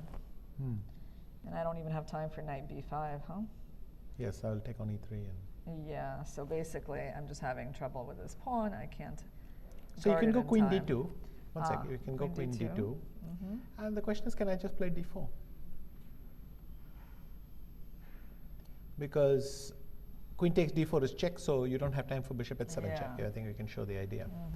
He takes d4, knight d4. If knight takes d4, queen takes d4. It's check, so white doesn't have time to play bishop h7 and win the queen. And in fact, I'm going to pin you with bishop f5 next. So that is even kind of awkward. Okay. Yeah, very good move. So can I, let me take one c5 with the queen. Yeah, well, maybe taking, in that case, maybe I shouldn't be taking that early. Maybe I should even be just going queen d2. Yes. Yeah, there we go. Queen d2. If I went bishop d7, again, I want my idea of c4 and b5. The problem is with the queen not being on f2, e4 is a good threat for white because there is no knight g4 idea. So when the queen was on f2 and I played e4, you were capturing on e4, I captured with the f pawn, and then you went knight g4. That doesn't exist now, so maybe this is quite stable then. Okay, I have an idea. How about well, first of all, should we just move our bishop back, knowing that you're going to play c4 anyway? Yeah, how about we do that? Seems like, I don't know if c2 is better or b1, but we're going to try b1. b1 feels Better, more correct, right? Maybe a little bit, yeah. Based on nothing other than feeling, but yeah. Bishop b1 feels. Yeah, you know, I have to say, I do like this queen compared to the queen in f2. I don't know, it feels better in the center. Yeah, so I think it's a very reasonable improvement by Nepo.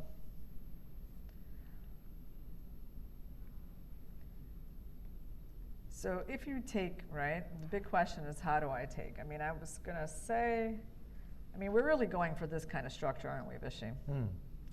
That must be it. And, okay, but hold on. But then I go queen d6 and I crawl out a little bit, right? Yeah, and you want to, like, maybe go b5, b4. And you also, if I go there, you want to probably attack me somehow? Or queen f4. Okay, so we're having a little maneuvering game here. And so would you say that this is your main idea in this position? Yes. If I don't do anything? I don't see how you can easily take advantage of the b5 square, I mean the c5 square or anything, so b5 looks pretty good.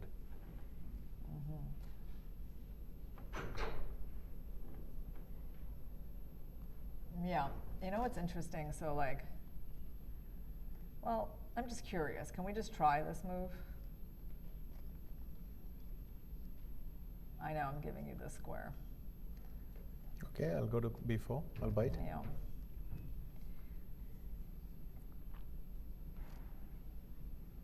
We're going to make it the most spectacular game of the match. Okay, bishop takes a4. All right, yeah. So I gave you a pawn to get your bishop and queen on the queen side, and I'm trying to say that maybe the queen side is not that important, but I don't know. I mean, how big of a threat is this g5 move? I guess what I really Can I go bishop b5 here? Yeah, bishop b5. Thanks to the pin. And then if you go g5, I can take on e2. Though I still can't follow up by taking on d4 easily. You want me to go rook f2, right? No, g5 is Oh, just g5. Yeah. And then if you take and go knight h5? Yes, should be fine for black. Bishop e2, rook e2, knight h5. Right? Yeah, so what if I start with this one? But then bishop e2? And you win this pawn. And I take on d4. Yeah. Pawn. I can't really take the way I want. Okay. Well, we tried. I don't know, there's still something kind of interesting about this a4 move, but yeah, of course I don't know, Mishi, what do you think? You think there's just a pawn sack, it just doesn't work, or there's some way we can try to make it work? Maybe black is just equal now. That's also possible. I can't see why white is better. But the problem is if I try these kinds of ideas, right, is that I don't really have enough stability on the queen side. Yes. This move is very annoying, although, okay, you know what, maybe, but it's, okay, you want to go bishop b5, that's always your plan. Right, and it's a big one, yeah, because I'm really not free to just attack you when this is coming, and then your bishop comes to b5, and the f4 square is weak, you know. A lot of counterplay for black.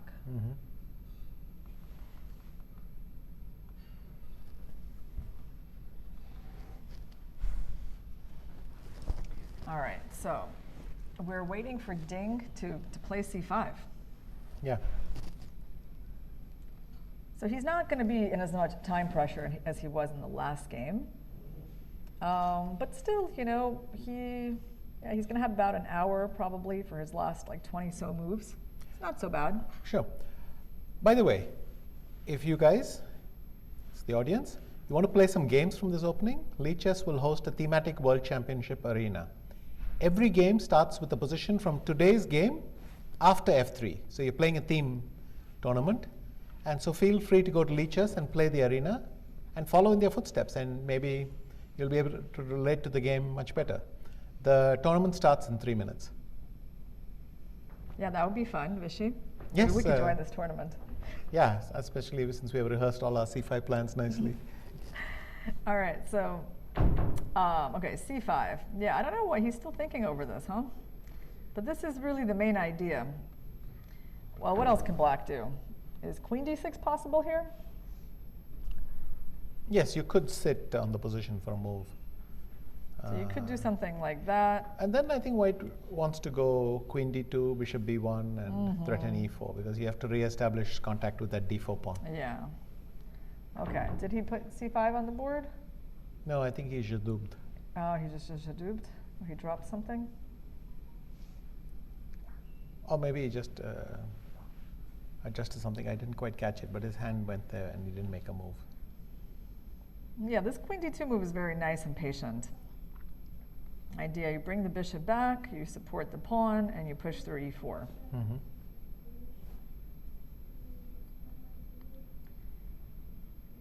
But that's why I think that this is certainly the critical way of playing. So we basically said queen d2 on that. Queen d2 was our try. Let's promote it, actually. Queen d2, bishop d7. And this is the position we were looking at. And so we have to make a decision. Well, which pawn structure are you more enthusiastic about, Vishy? Like with white taking on c5 and playing the sort of d5 versus e3, or with allowing black to take and getting the symmetric pawn structure in the center? I think the second one has slightly more control, but after dc5, queen c5, I don't think white is significantly better here. I'm beginning to get the feeling that this position is roughly in balance. So you're saying, like, after pawn takes, you plan to take with the queen, and after something like bishop b1 to just stop all these ideas, it's going to be the familiar b5. But b5, you're faster, right? You play bishop a2, maybe. Okay. What else can you do? Well, okay, b5, bishop a2, and you're saying I'm actually getting to this pawn. You can go bishop c6, but then either knight d4 is slightly stronger than before, or I could even throw in rook c1 maybe. But queen p6, it's very much in balance, these two. Yeah, so even this position like knight d4, and... But if you play b4, I still don't see what is so special. Or knight takes d4 and b4. Oh, you don't even have time for knight c6, yeah, because your knight's going to hang. No, that's actually I do have time for. Do you? Because queen takes. Oh, queen c3. Queen c3 defends it. So you can take with the queen, and how does that work out? It still is not clear, is it? No, you can take and rook a8. Rook a8, or maybe rook f8. No, rook a8. Oh, you don't even want to save this pawn. Oh, well, sorry. if I take it, you have rook takes c3. I think that's pretty good because I'll follow up with rook a8 next. You're gonna. Or I could even play rook a8 here. But well, rook a8. The problem was the e7 square. So we. This was a fortunate interment. Maybe you play knight c3 to e2 here, and that keeps a little bit because I'm threatening rook c1 now. Yeah, well, this actually looks like a dream that white could achieve this, right? So instead of b4, maybe you should just take on d4. Take. And if queen takes d4, for instance, I just take it and play b4 and say, why is white better? Yeah, it's not clear. Not at all clear that white is better. Yeah. If anything, aren't we wandering into black is better territory because that rook on bishop b5 and suddenly the rooks on e1 and f1 are very awkward? Yeah, no, sorry, that doesn't work. Okay, so taking, let's try again. Let's try one last time. We try to establish some control over d4. Yeah, we don't have a whole lot of ways to do this, do we? I mean, and d4 is definitely one of the ideas, so that's why we were trying bishop b1, and you go b5. Knight bishop a2. You know what we didn't look at here? Maybe rook c1. Yes, and then if I just go queen b6, I'm stepping back. And are you going to play b4? But then you've weakened your. Maybe b4 because I can't easily take advantage of it. This looks like an interesting positional move. So I don't know, a4, rook a3 or something. Rook a3.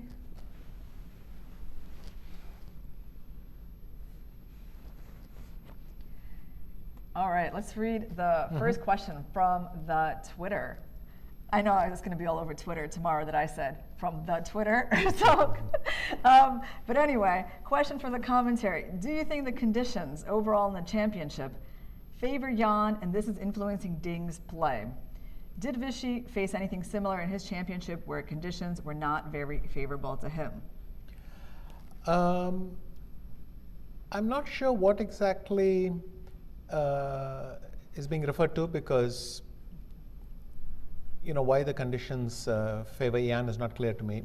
He does feel comfortable here. He knows a lot of people, but Ding Liren has also come with a fairly large delegation, and hopefully he's managed to create a sense of his environment. And I think it's a question of arranging things so that you don't feel that things are favorable for your opponent. So if there's something that bothers you, even if it's trivial, you should make an effort to make sure that it's not there or deal with it. In most places, once I was happy with my surroundings, I didn't really mind what my opponent had. To give you an example, in Sofia, of course, my opponent was playing in at home, but you know, I had arranged, my team and Aruna had arranged everything so that I knew what I was supposed to be doing. I was in my little world, and you try to get on with the match, really. And the same thing happened when Magnus came to Chennai. You know, he arranged everything so that it was fine for him, and that's it. So I'm not sure what you think is favoring Jan here. It is true that I read a great story yesterday in London Telista, which is that apparently Smyslov conceded the dates to Botvinnik. And yeah, I think Smyslov wanted April, Botvinnik immediately asked for March, and then they pushed it to March or something like that. And Petrosyan thought this was a mistake many years later. So when Botvinnik pulled the same stunt, he tried to get the dates pushed forward. Petrosyan stood his ground, and his point was these little things matter. Once you make concessions off the chessboard, you'll eventually make them on the chessboard. If that's kind of what the question is posing, it's a very sophisticated point. Yes, you should fight for every square inch, because you don't want your opponent to get the sense that he's dictating events. Well, Vishy, let me ask you about one of your negotiations for a World Championship match that I read about in your book. And it was quite striking that a requirement was that you not speak a certain language in the country where you were playing the match, because your opponent wasn't able to communicate in that language, and it would somehow give you, I guess, an edge with the home crowd watching. It's a very unusual ask to just ask, you know, to ask someone not to use a language that they know. You know, what do you think about that? And did you actually eliminate that from the contract, or did you agree to that? I thought it was a strange request because, I mean, it was in Bonn, and it was quite likely that there would be a question in German. But again, they could easily arrange it by saying that the questions will be in English so that both participants arrange it. But we did find that quite amusing. I didn't think it would seriously impact, because you could easily just say that the press conference will be conducted in English or something like that, and not to slow it down by having multiple languages going on. But so ultimately, were you allowed to speak in German during that match? I've actually forgotten if that was something that we negotiated any further, or it's simply a funny request that came up. I see. Yeah, how many languages do you speak? I mean, so you speak English, Spanish, German, anything else that we should know about? I speak Tamil, of course, that's my mother tongue, and I speak English and Spanish, say close to fluently, but my German, I can manage an interview and so on, but I can get lost very quickly as well. Well, we got, in what language do you think while playing chess? It's the chess language, right? Yes, I think in the chess language, and I probably curse myself in Tamil. Oh, yeah? Yes, if I want to tell myself, you idiot, what have you just gone and done? I'd probably think that in Tamil. I think that comes most naturally. That's good to know. Good. what you're thinking about when you're I think playing. this is the main thing you're thinking about at the board, right? The only thing you're thinking in words is, damn, why did I go and do that again? Yeah. So. Yeah. All right. So, by the way, we have c5 on the board. And Jan has gone bishop b5. Bishop b5. Wow. So, okay, it's very similar to Anisha's game, except the queen has never come to f2, right? But wait, already there's one little trick. Bishop b5. Though Ding Liren went rook d8 with the queen on f2, so I don't see why he shouldn't play rook d8 here. But just for a second, if bishop d7, then I take on d7, you take with the queen, and I have knight a4. You hit trick. these two squares, hitting the pawn and the fork. And we're not going to be able to save both, are we? That's what I thought, but now I'm Maybe seeing that take- queen c6 and there's no problem at all. Queen c6. Because I'm I pinning can't the take queen. with a knight, yeah. And if I take with the knight, you play b6 and... Oh no, I have queen a4, sorry. So I can play knight takes c5 Okay, here. look at that.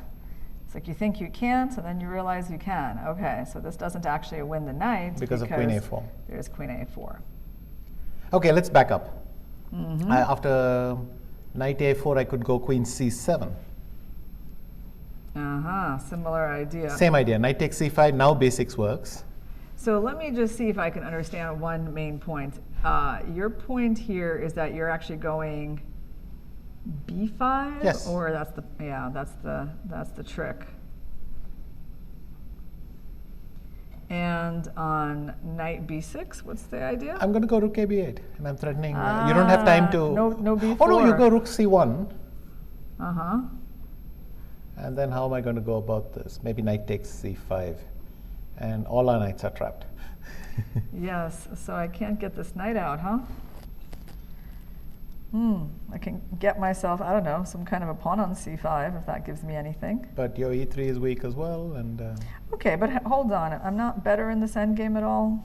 I can't just. queen takes b6. Well, why give you a free rook on c5? Let me play queen takes b6. You took on b6, okay. Like that, You okay, take, and now I go king f2? king f2, rook c3. a4. Right here, Yeah. a4? Because I want to play b4.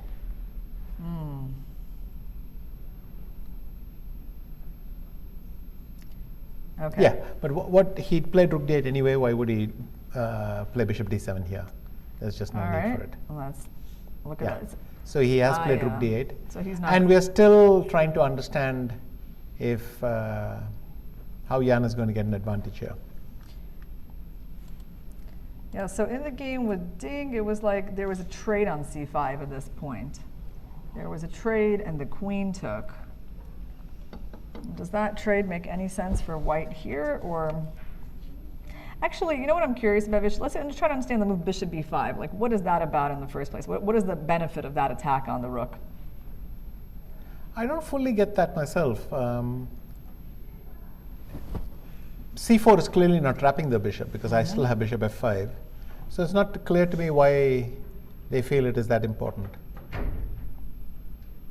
Yeah, I mean, It could be that, leave the bishop on d3 for a second. Let's make a random move. King h1, let's say. c4, bishop f5, knight c7, bishop takes c8, rook takes c8, e4, and maybe b5, though I still don't like it. And suddenly you have e5 and f4, and I think on balance that is more of a factor. No, I can't quite figure out some reason. well, Okay, let's we show the have- audience why we didn't just blunder away a pawn. Wait. Do you know why we didn't? Yeah, because I just realized. I was that- going to play knight yeah, g3, but knight knight g3, g3 is unfortunately, check. we put the king on h1. Yes. Do I Knight know? g1. But then f5, and it's still holding. So I can, Yeah, look at that. Oh, but that's tricky. We got to show these tactics. yes, because if rook takes f5, now knight g3 check. Yes, you're left the rook hanging. So not knight g1, let me go knight f4. You'll play f5. F5. I'll play knight takes e4. Okay. And if you go f takes e4, queen takes e4 check. Maybe this could bother black a little bit.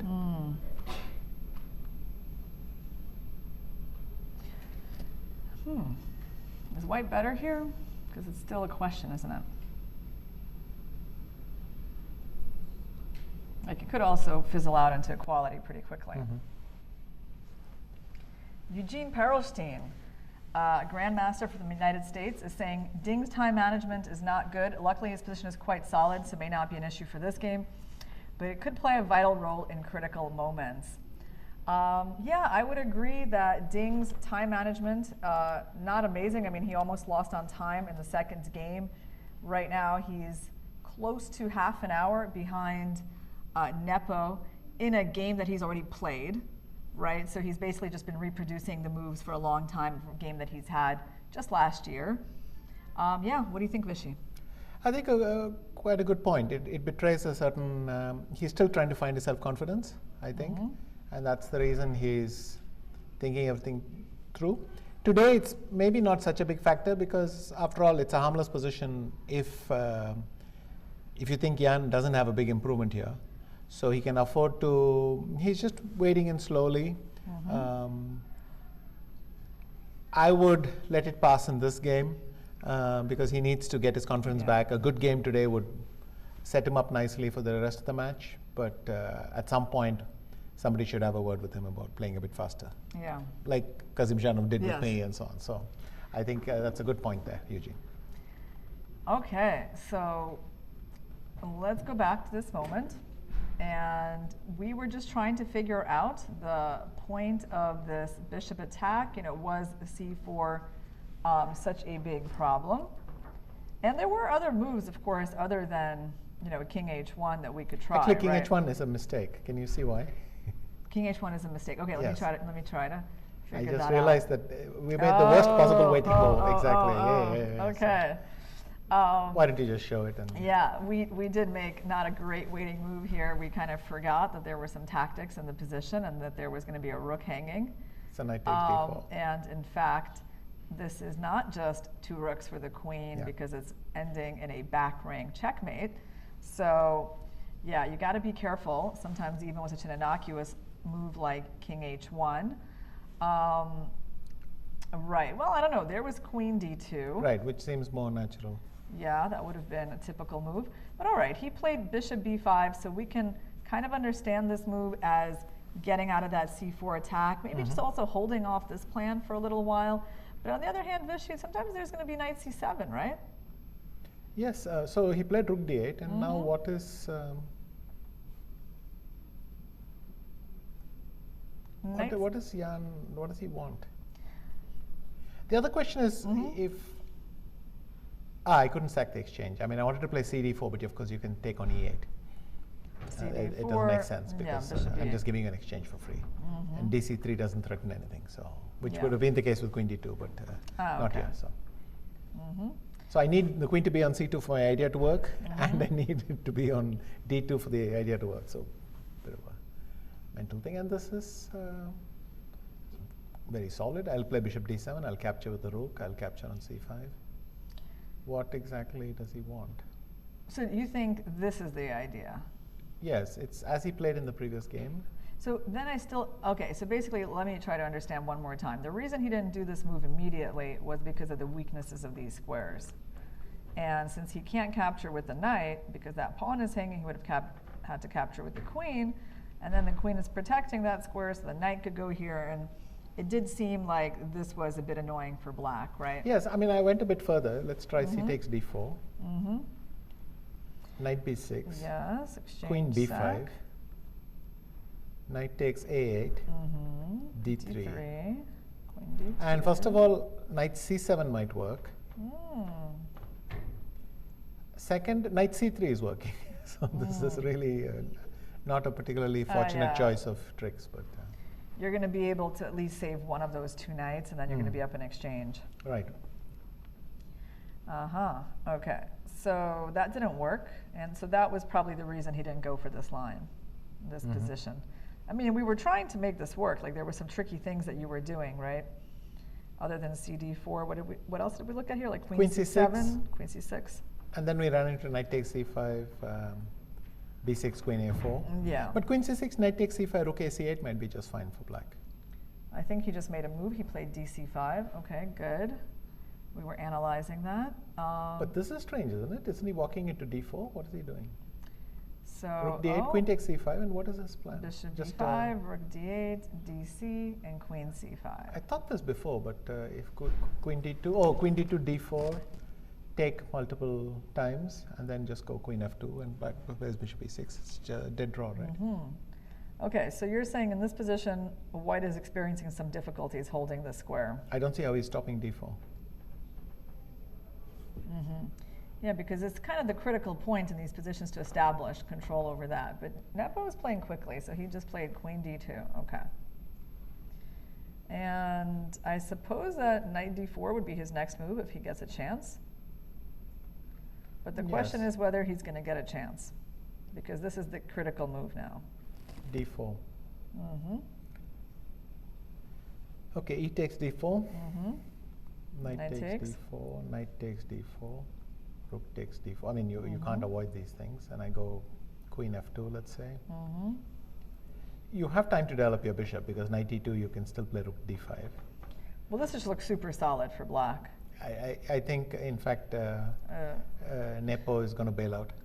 Really? Well, after d4, what are you going to do? Yeah, I know, but it's going to be shocking if that's how the game is going to go, with like basically over before it started, you know?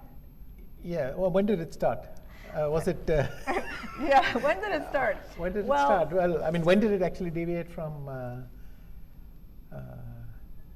Giri's game? Yeah, no, I'm just surprised. Here's the part that surprises me, that we thought there was quite a lot of richness in this position, right? When we were analyzing, when we saw all these different knight moves, even like what Giri did, we looked at all of these moves.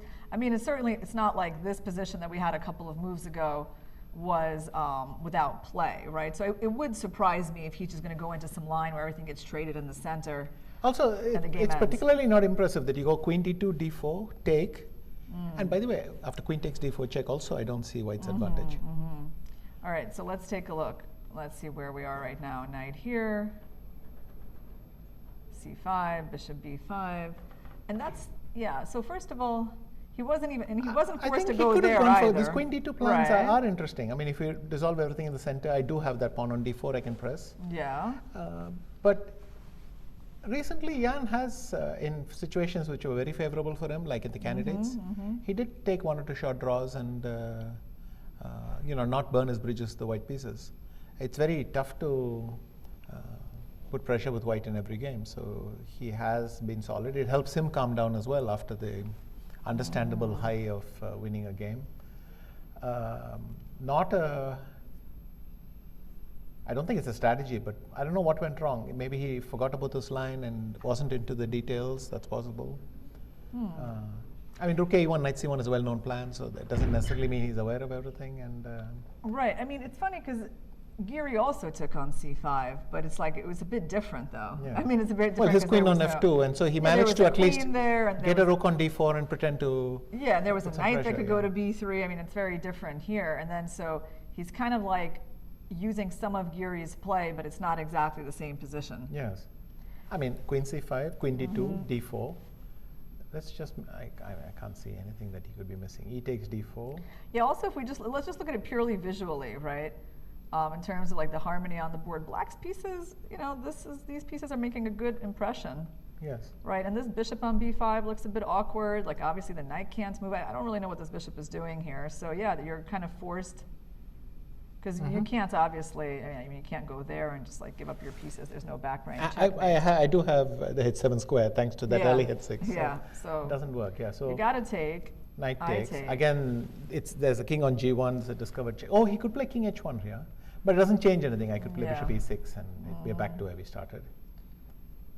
Wow. Knight d4, and by the way, I don't see queen takes d4, takes, maybe rook e7. He thinks there's something, but doesn't look it. But I mean, I really liked rook d4. Yeah, rook d4. I mean, rook d4. There's one problem with rook d4, that after queen f2, I'm actually threatening rook d1. Rook d1. Yes, because you need to get out of the pin. But there must be ways to get out of it. Bishop e6. Yeah. If you play knight e2, I have rook d5. I see. I have it. Now, no, wait, now rook d1. I have to play rook d8, now knight e2. You have and we have messed up. Okay, we've got so that is a trap, yeah. That's why I wanted to switch to queen takes d4 check and not be in the spin, which felt slightly uncomfortable. Yeah. But instead of bishop e6 on move 23. Just to show people. Yeah, and queen takes e1 and we are pinned on the other side. Yeah, we're going to wind up losing that rook. Right. Okay, so let's go queen f2, and instead of bishop e6, look, these are participants in the World Championship. They're not going to blunder this. But instead of bishop e6, queen d6, for instance, or queen b6 maybe. And I don't see the follow-up, because my next move is going to be bishop e6, and if you go rook d1, I'll go, no, queen b6, rook d1 is awkward, because you go queen, rook, if you just, instead of queen d6, we go queen b6. Then rook d1, rook d6, queen takes b6, and rook d8 check is horrible. Oh yeah, we don't want that, no. Get anywhere close to this. So maybe rook takes d4 is a slight mistake already. You think so? It's hard. It's hard. I haven't refuted 23 queen d6 yet. We haven't refuted, yeah. But maybe simply because I haven't tried. Yes, let's try. I mean, is it going to be rook d1? You want to get the open d file? Yes, that's a start. Take. But this is not 100% equal, right? Yeah. I take, you step aside, queen, I don't know, e7. Yeah, you still have some initiative for like you can go queen b6 or queen d4, and you're pressing a little bit. Queen c7. Queen c7, then queen d4. Let's see how long this pressure lasts. Okay, did he not play d4? He didn't play d4, He didn't play d4. So that's interesting, Vishy. How is it that we're not predicting these events? Yes. Am I missing something? Queen d4 check, is there some obvious thing I'm missing? So you're saying like knight takes... No, suddenly I felt that I have to take with the queen. Maybe takes, rook e7 bothers him somewhat. I don't think it's a big deal, but I mean, I can play bishop d7, bishop takes d7, king f8 if I want. Even like this? Yes. And wow, what an intermediate move. Yes. It doesn't feel like they should lose control. But okay, so he's gone bishop d7 instead. And he doesn't see a problem. I don't think it's a big deal either. But I thought, the other one looks like we're liquidating. So. Yeah, but d4 was just a lot more forcing. I mean, this makes sense, I suppose. I mean, okay, the one way the game can end in a draw is like a trade of bishops, a knight coming to d4, like a trade, symmetric pawn structure, and that's it. Yes. It's obviously impossible for white to really keep this bishop on the board, because you can't move it away because d4 is still an issue. I guess if I were white, Vishy, I would think maybe at least see if this move is possible. I know I keep giving up these squares. But then I could just sit on c6 with the bishop, because if you, after a4, if I play bishop c6, bishop c6 is not a move you would make happily, because after b takes c6, that b4 square is very nice for black. So either a rook or a queen could just sit there forever. So, and if you can't take on c6, then you can play knight d4, but where's your advantage, right? Yeah, I agree. Well, if I take, you're going to take with the rook, I guess? Correct. And rook d1.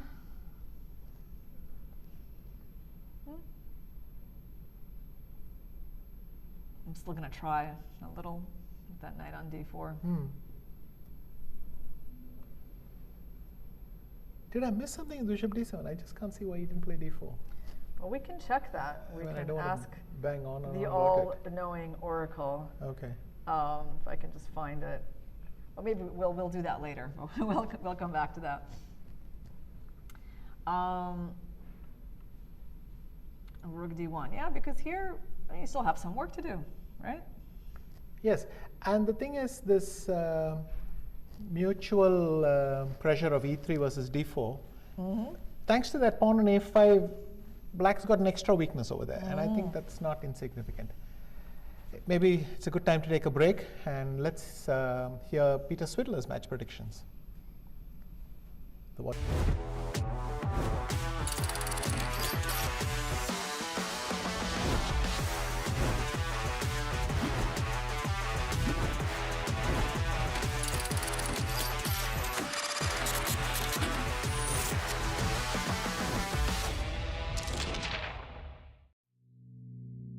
For me, this has always been the most interesting event of the year, any year, and for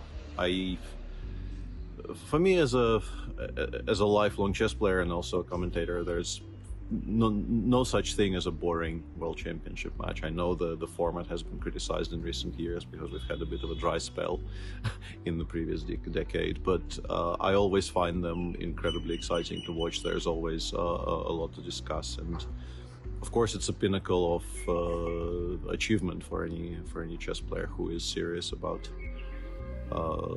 becoming somebody from a sporting sense of the word.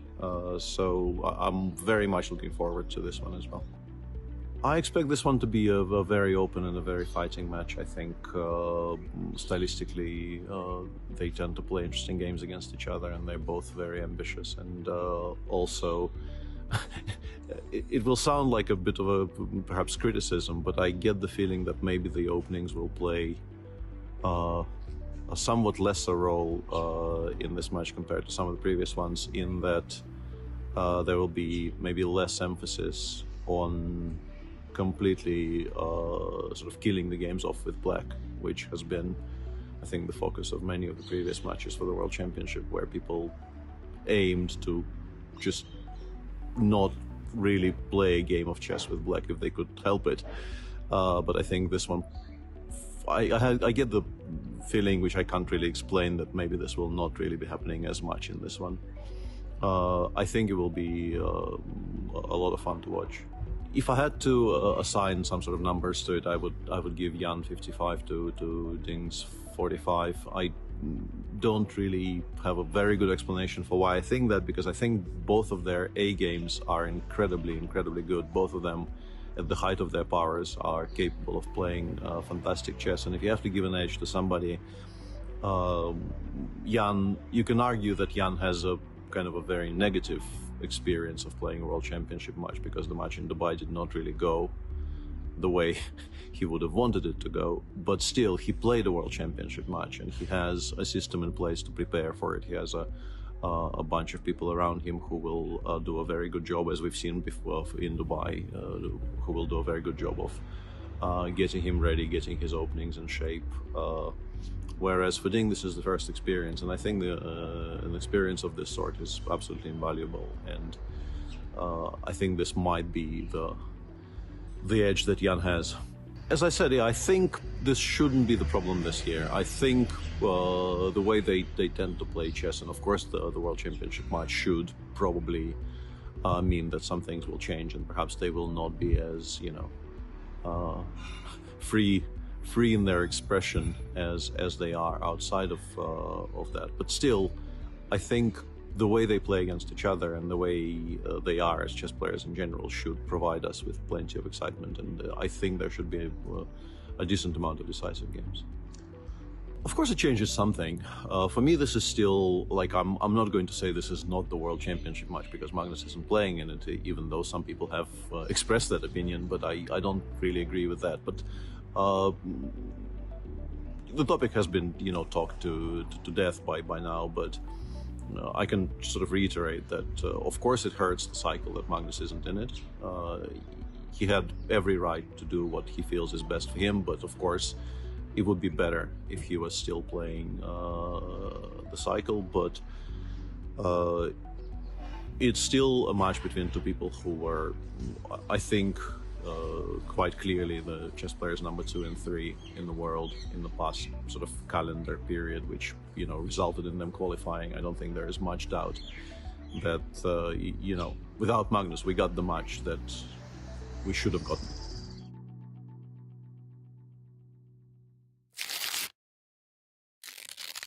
Hello everyone, welcome in Astana. This is the playing venue of the FIDE World Championship match 2023. I'm Katie, and in this video I'm going to take you to the players area as well as spectators area. Follow me.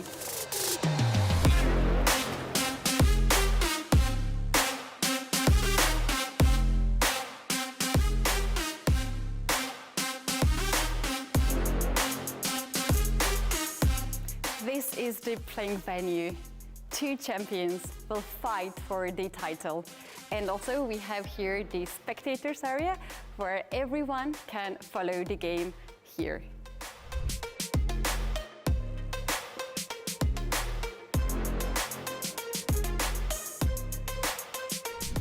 In the first round, Jan takes white pieces and he will move the first. Ding will take black pieces. Also, the chair that Jan Nepomniachtchi chose is the similar design from the World Championship match from Spassky and Fischer in Reykjavik.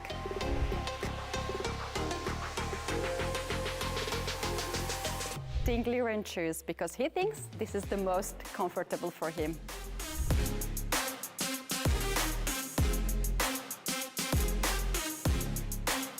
Compared to the previous World Championship matches, here the players will have more space during the game.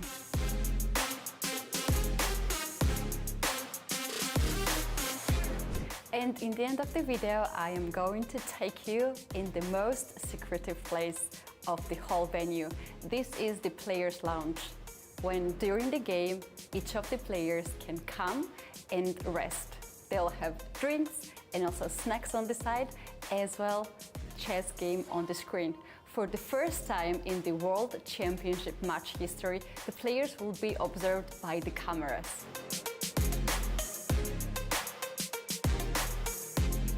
We are inviting you to join our expert commentary every day at 3 p.m. local time.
as the world holds its breath. Two unstoppable minds prepare for immortality. One from the land of the dragon, the other from the land of the bear. Together, they will write history. The patient and precise Ding, carefully calculating every move to gain a strategic advantage, facing the aggressive Nepomniachtchi, who is always looking to take risks and never afraid to make bold moves to pressure his opponents. Their eyes might be fixed on the board, but their minds will be focused on victory. These two titans of the chessboard have fought their way through the ranks, demonstrating skill, strategy, and a fierce competitive spirit. Now they will go head-to-head and fight for the ultimate title, the FIDE World Championship crown.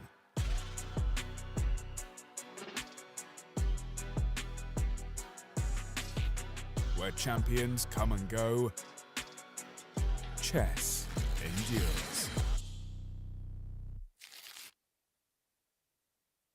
The internet. No, the internet is clearly wrong. Guys, we are back with our third round coverage of the 2023 World Chess Championship match between Ding Liren and Jan Nepomniachtchi. And we are coming to an interesting moment in the Queen's Gambit where Ding actually avoided a way to simplify the game. A couple of moves ago, we were really expecting him to focus on this break in the center with d4 that would have traded off a bunch of pieces. But even though that move was quite okay for black, Ding decided to go for bishop d7.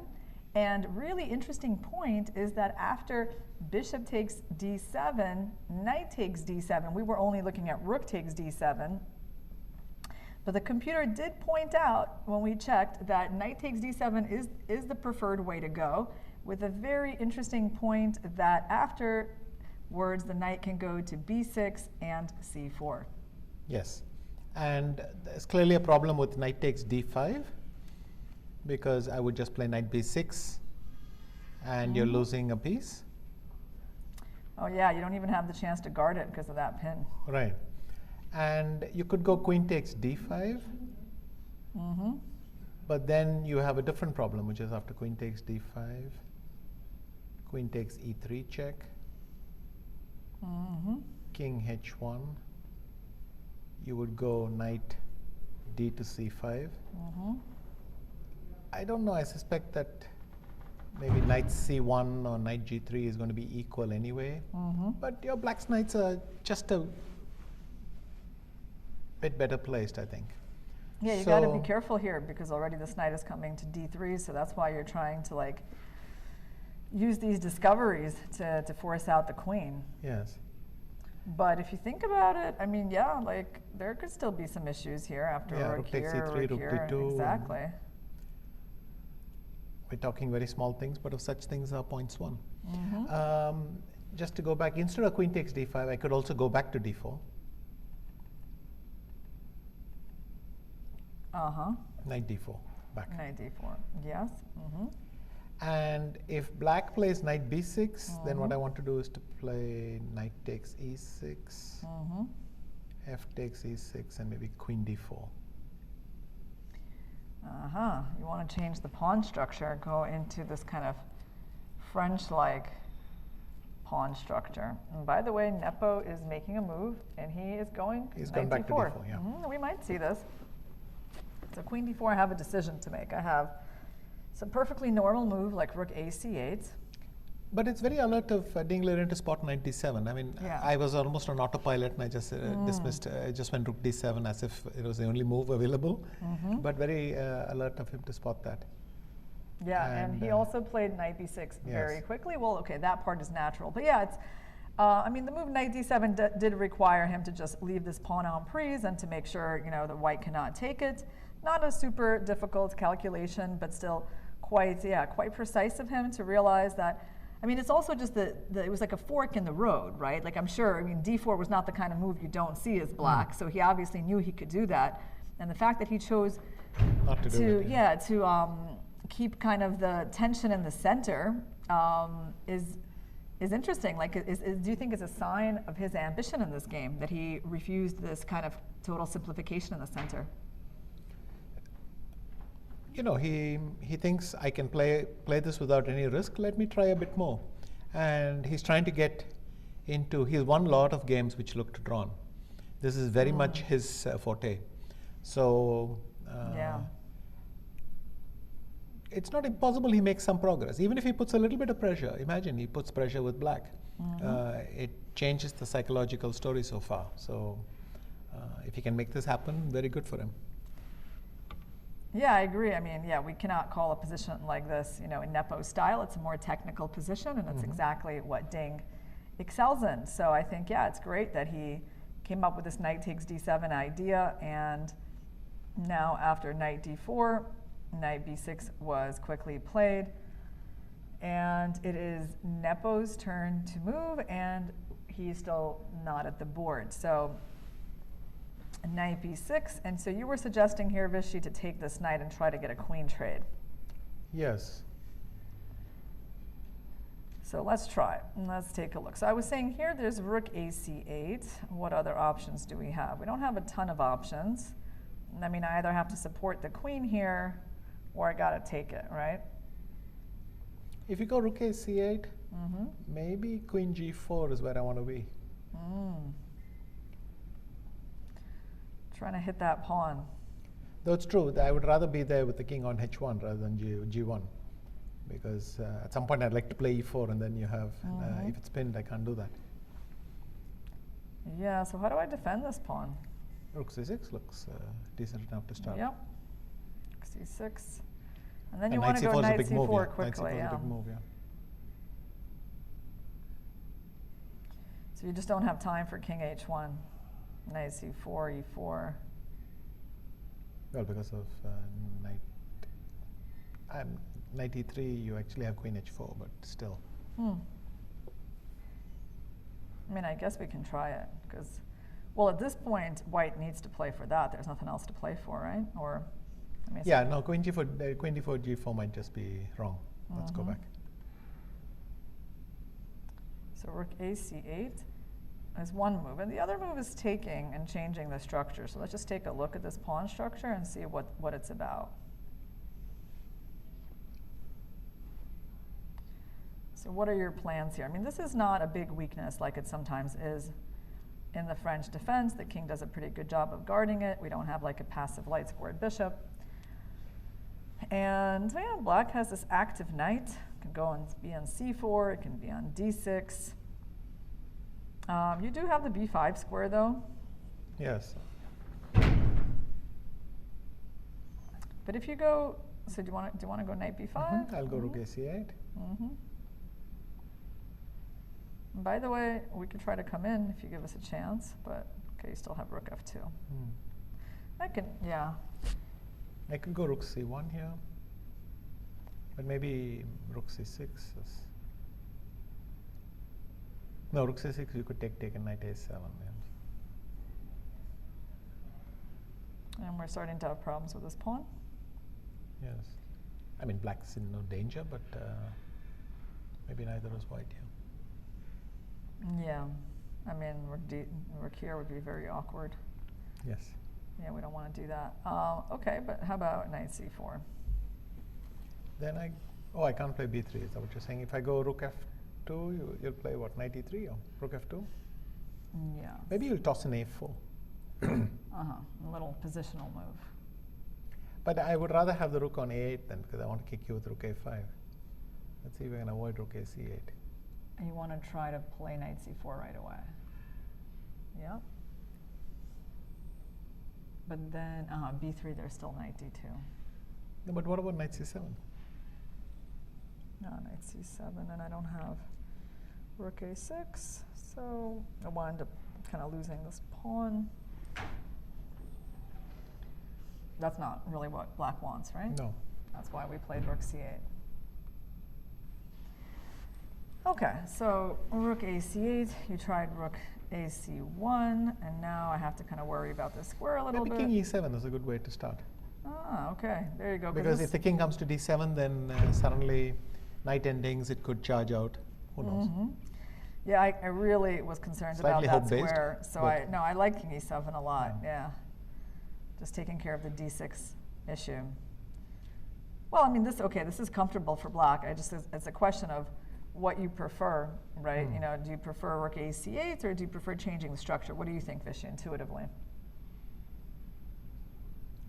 I think queen d4, e4, king f7 has got something, because it is nice to fix white's pawn on d4, and black's pawn on e6 helps the... yeah, because this pawn is a little further extended and it's isolated. I mean, you could one day make an issue out of it. But for king f7, maybe you could go g4. I mean f4, sorry, f4. So that you're playing, you yes, undermine it immediately with f5. Yeah. Oh, you want to like break up everything with g6, g4. Like that. Yes, if I cannot stabilize. I figure that in this position, if I don't think I'm better, I'm better off pushing it to a clear draw rather than drifting. Yeah. No, I get it, but let's see if I can prevent this idea. So you want to go there, but the thing is, like, I can take, and always have this g5 idea. But then rook e6. Right, and that's why I'm thinking about this, but yeah, then d6 is left to weak. Yeah, that's a very, very kind of a fast idea coming from white, yeah? Trying to completely liquidate the king side.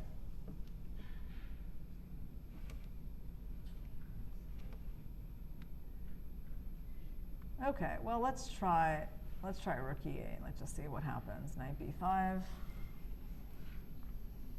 Rook d8 is my idea.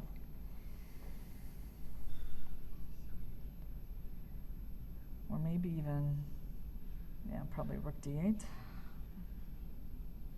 If I go f5?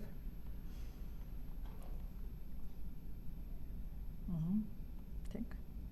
g5, right? Yeah. Okay, now let me see. Can I go knight to b5? You'll go rook a d8, right? Oh, you'll go knight c4. Ah, no, knight c4, I have Knight b3. c4, yeah, there's b3, and it's generally still getting unpleasant, this issue. So rook a d8.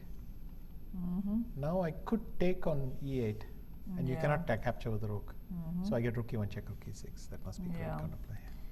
Yeah, okay, so you're finding here a good idea with this f4, g4.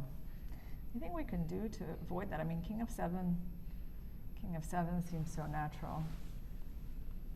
King f7, you just go f4 right away. You want to go that move. If you do that, yeah, you're going to be completely equal. So try g6, you go g4. Trying to get in here.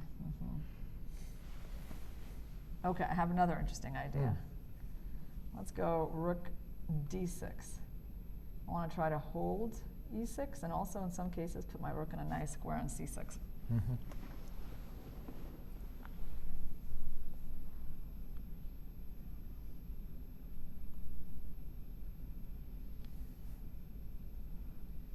know, by the way, Vishy, the players are getting equal on the clock. Yes. Maybe Jan just feels slightly uncomfortable because he doesn't see any obvious way for white to be better. And his pieces are just a tad bit awkward. Yeah, I mean, all the time advantage the same knight had, on f6 would have been great for white, but it's on b6 and it's threatening to come to c4. And obviously there's no serious advantage yet, but I think... wait, here I can go f5. Takes. And g5. Knight b5. Okay, you're preparing rook e6, aren't you? Yeah, it's like I just have to look at you and see your tricky face, Vishy, to see that you've got something planned. Okay. Deep understanding. Okay, so rook e6. Yes. Okay, rook e6. Yeah, well, unfortunately you got that 4 coming, so I have not been able to really stabilize. Well, okay. I mean, yeah, you also got knight d6 coming, so there's just a little too many squares for me to hold. Yeah. You could go rook d8, but then I go rook fe1 and. Yeah. No, but I'm letting your rooks get too active, right? This cannot be good. Such activity. Yeah. I mean, hard to believe. I mean, I guess I could try like that. Sit and hold e7. Okay. So far, I think this game has been a huge plus for Ding. Yeah. He's actually equalized comfortably, and Jan's actually working at the board. He's yeah. This is. By the way, it's hard to tell. There are positions you feel uncomfortable, even though objectively they're probably fine. I think this is very much one of them. What do you think, Vishy, about knight a7 here for white? Oh, that's majestic. Just find a little repetition. That is on. Yeah, right. You're going to go here, and we can just go back, make a draw. Okay, well, let's try to do a little better for black, because we do But I don't think queen d4. Maybe we go back to rook a8. Yeah. No, I'll tell you why I didn't like rook a8. I wanted to play a5 and kick your knight with rook a5 somewhere. So that's why I was trying to avoid knight b5. But I mean rook a8 first. But maybe we need rook a8 for other reasons. Right, rook a8. Okay, but rook a8 is a very nice, solid move. Definitely improving the pieces. I'm beginning to feel that queen g4 doesn't make a lot of sense. So what is black's next move? Black's next move is knight c4, right? What has he done? He has gone rook d1 without taking. That is probably very sensible. Yeah. Because if knight c4, you're not really going to take on a3, are you? I'm sure I can throw in a piece somewhere there as well. So knight c4, you're going to go queen e2 or queen f2 or? Queen f2. Well, while we're there, let's try knight takes a3 and see what's the way out for this. Queen f2. Yeah. Knight takes a3. Trying to win a pawn.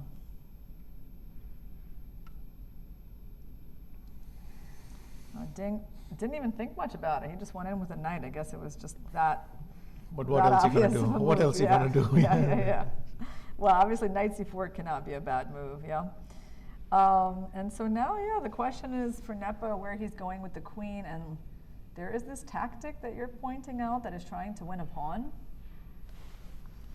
And it's a little tricky to get out of because knight a4, there's queen b4. Maybe e4 here and gets back the pawn because of the battery. Like this, right here? Wow. But I could play knight takes d4. You might play queen takes d4. Oops, queen takes. Queen takes, rook takes. And then the knight's hanging. Knight c2. Wow. Rook takes d5, knight e3. Wait, and what's going on here? Nothing much. Rook e1, I don't know, rook d3 or knight c4 or something like that. Okay, Nepo did He's make gone a move. queen f2. He's gone queen f2. So we are maybe going to go into this line. But okay, now Ding does need to take a think. I could also just play rook a8 and wait a bit.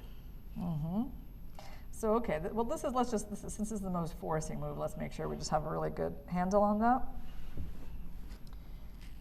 So you're saying like e4 is what's being planned, and also if you go Also there's here, knight f5, hang on, there's knight f5. Oh, because I'm threatening knight takes d5. Knight e7, okay. Maybe this is more relevant actually. You got threats here based on the fact that in the very end there's going to be a fork after all the captures. Okay. So knight f5, yeah, it's a powerful square for the knight. So knight c4. Knight c4, and then knight takes d5. And can I go something like g6, or it makes no sense? Yeah, g6. No, there's g6, at least knight f7 f7 check. Knight f. Yeah. Oh yeah, and that There's must be, just a and then lot. knight takes h6 and knight g4 or Yes. something. Yeah, no. But And the point here, guys, is that that knight cannot be taken. As you can see, that there is this fork coming at the end, winning the queen. So, okay, it does seem like knight a3 is probably a bit premature. It puts the knight on the side of the board, and the tactics don't quite work out for black. Yeah, that makes sense. So Ding needs to ascertain that, and I suppose, you know, white in general wouldn't mind putting a knight in f5, right? With these types of ideas. Yes. And do you think that black needs to figure out some way to pressure e3, or is that doable? Suddenly, doesn't feel so great for black. Once you see that knight f5 maybe works. Well, I guess you can always take here, actually, if he has any concerns at all about his position. But hang on, so This knight is takes d4, gonna be good. rook takes d4, Yeah. then you're going to play knight a3 now. Let's see. What am I missing? Knight a3. Do you have just Knight knight a4, a4? knight a4. Yeah. I was Thank going to. you for inviting me to do that. No, but I yeah. actually seriously was trying to play rook fd1, but then I realized Yeah, that knight a4. Yeah. knight a4 is a sweet trap. Yeah, you attack the queen, and this time the rook's protecting the knight. Correct. So you're going to win the knight on a3. No, but okay, I don't have to play knight a3. I was thinking this was pretty solid. Anyway, we just have to generate some play. But I guess, I mean, are you saying that this pawn is weaker than that pawn? Well, if I can double, I'm going to take on d5, or I play e4 with this battery between queens, which is also going to hurt you. Somehow. Yeah, I'm a little tied down, and I haven't gotten this rook into the game yet. Yeah. No, suddenly after queen f2, I guess I knight can. b6, c4 doesn't seem that impressive. Hey, What do you want to do? Rook a6. It's time for a rook lift.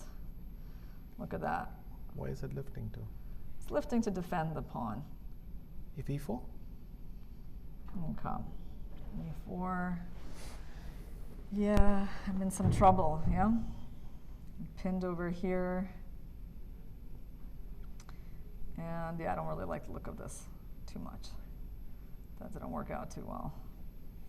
I guess I didn't have to be so fancy. I guess I could have played like rook d6, but then you would probably... No, rook d6 is reasonable, but I would go rook fd1. Rook fd1 and rook ad8.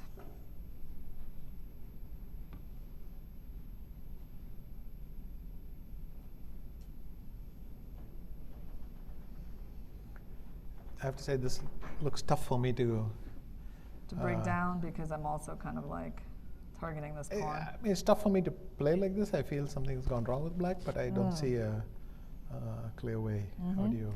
Well, let's try. I don't think Ding wants to get into this posture, so let's just see what else he can be doing. So knight b6, rook d1, knight c4, queen f2. Okay, and it is his turn. So we were looking at knight takes knight, which is a little dry for black, and I think black doesn't have much to be thrilled about after that. Okay, let's try knight a3 again. Knight Knight a3. f5. Let me throw in d4. Wow, that's an interesting move. Though now you could take on h6 and play knight e4, maybe, I don't know. Yeah, I can, right? Yeah, that is a good idea. G h6. G takes and Knight e4. Knight e4. Then you can always pick up this knight. And black's king is very open. You could play king f8 for knight takes h6. King f8. But it looks weird, doesn't it? ed4. No, it doesn't work. E takes d4 is very nice. E takes d4, and your plan is after knight takes d4, like knight f5, or that's not a, oh, sorry, knight f5. Maybe not a great idea. Well, it's possible, but what else can we do here?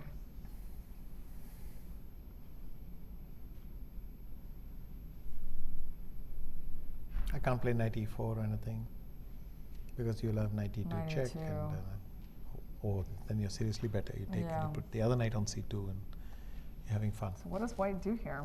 Pawns are equal. So for d4, what else you could do? You could play Okay. knight takes d4. Ding played rook ac8. Okay. So he didn't go into our taking the pawn line. Did we look at rook ac8? Okay. Yeah, you mentioned it. What about e4 here? Oh, then just d4, right? I get it. So if e4, you just... d4, I have knight takes e4, getting a tempo. But now you'll just play queen e5, I think.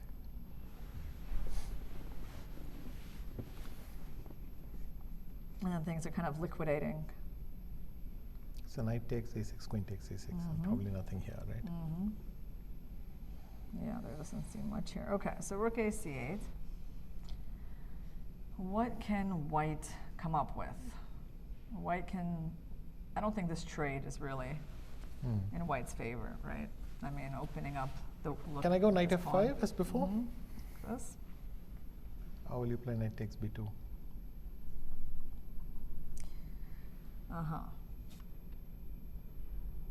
So knight takes b2, and luckily for white, they're going to have a fork at the end, because if you take with the queen, queen takes c3. Queen c3. I'm sorry, yeah, I don't even get the fork in the end. Yeah. Yeah, black is, well, I don't know. What is happening here? Who is this good for? Certainly doesn't look bad for black. Rook c7. Yeah. I mean, this pawn is weak. The queen is very active. Or maybe even rook b8. I mean, yeah, you're probably just going to win the a3 pawn, right? I mean, it looks active-ish. Yeah. So, okay. So knight f5, there is this like tactic with knight takes b2. And black is trying to win a pawn.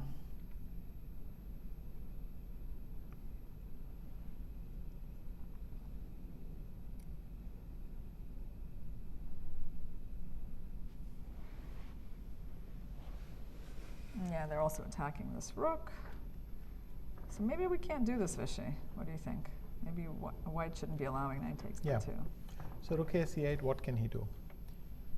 He So could this play is the knight threat. c3 to b5, which at least solves one of the knights, the problem.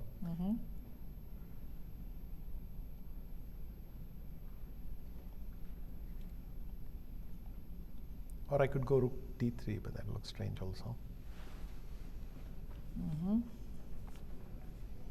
Yeah, okay. This looks very natural, actually. Because the knight is stable on that square. So queen b6. And you're preparing to take. I'm going to need to take, and then you want my pawn. So the pawn on b2 is becoming a little bit of an issue. He's got knight a4. Knight a4, okay. So let's take a look. Why didn't we look at this move? I mean, well, it's probably because it didn't look very intuitive, right, to put the knight on that square. But what if I go queen e7? What exactly have you gained? You could have further knight f5 me? Yeah, no, it was very strange looking square for the knight. Can't go there, can't go there, can only go back. I mean, I think that's why we were looking at this first. So what is Nepo's idea? He still has a little bit more time than Ding, but it's not significant. It's a minute or two, not more, right? Or Yeah, is it, just a few minutes. Okay. 3 minutes or so. Okay, queen e7, and okay, the thing is you can never kick out this knight. It's so difficult, right? You can never really play b3 because you get your pawn captured on a3. I don't know. Do you like this move, knight a4? It feels a little strange to me. I saw it, but I preferred knight b5 because I didn't really see what it was doing on a4, and now I'm a bit puzzled. Okay, so what is black threatening after queen e7? Do we have any threats? This isn't a threat yet. Yeah, in general, okay, so what would you like to do if you were black to move in this position? What ideas do we have for black? Do you want to play rook e8 or, I don't know, queen f6? Maybe knight takes d4, e takes d4, and then rook e8 or something. So Try to get a knight e3 into the position somewhere and just poke around a bit and see if something happens. Yeah, you're basically making the point that, like, okay, this knight is better than this knight. Yes. And that's why we're quite okay with trading. Okay. So in that case, I guess Nepo could try rook fe1, right? Yes. Yeah. So far in this game, we haven't seen too many attacking plans on the board. It's just not that kind of game. It's a Carlsbad. Yeah, well, it's a Carlsbad. It could have been a little bit more exciting with that G4, H4 ideas, but you know, Yes. we're just kind of like fantasy variations. But yeah, it's a kind of a typical isolated queen pawn, except that black is not the one that is worse. Black is not suffering at all in this position. Yes. So that's good news for Ding's fans. Okay, we have, let's say we go rook fe1. You want to try That rook looks pretty fe8? solid, yeah. Yeah? Not really. Because then you might gain a tempo on me with knight b5 and then playing knight ac3, and I have my queen and thing has been pushed around a bit. It might be what he wants, that he wants to now play knight b5 and thing, but rook fe1 is a good way to start. Yeah, it's like, because, okay, this knight is great on c4, but how do you use it? It's hard to pressure b2 any further. And the only other object is on e3, but that's also well defended. There's limited kind of contribution that this knight can make, other than trading himself. So, I mean, but queen e7, it is the move that's going to be played, right? Because there's not, yeah. Or queen d6 is possible. Yeah, but then I'm walking into knight f5 or something. Yeah, right? Why do that? So I think queen e7 does look right. Rook fe1. And so we gotta squeeze some water from a stone here.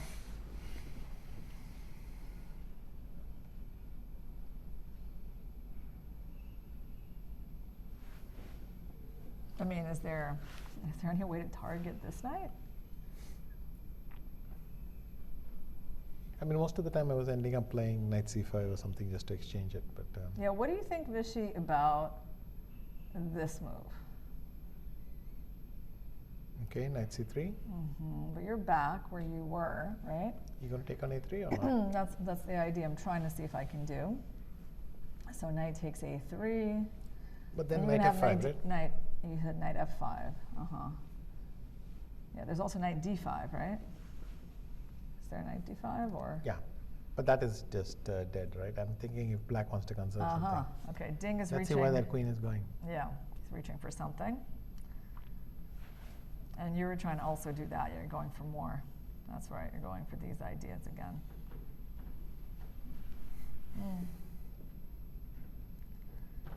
Now, I can't.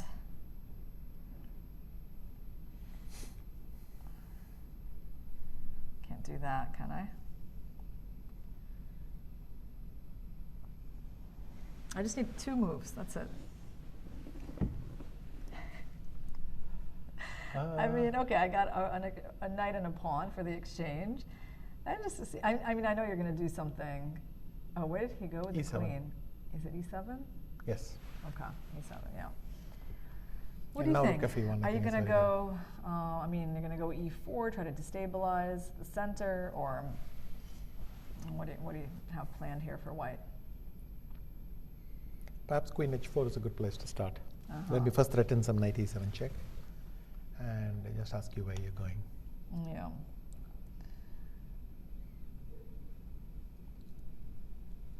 Okay, so you have knight e7. Rook f1 instantly, so Instantly. we're sort of on the right track here. Okay.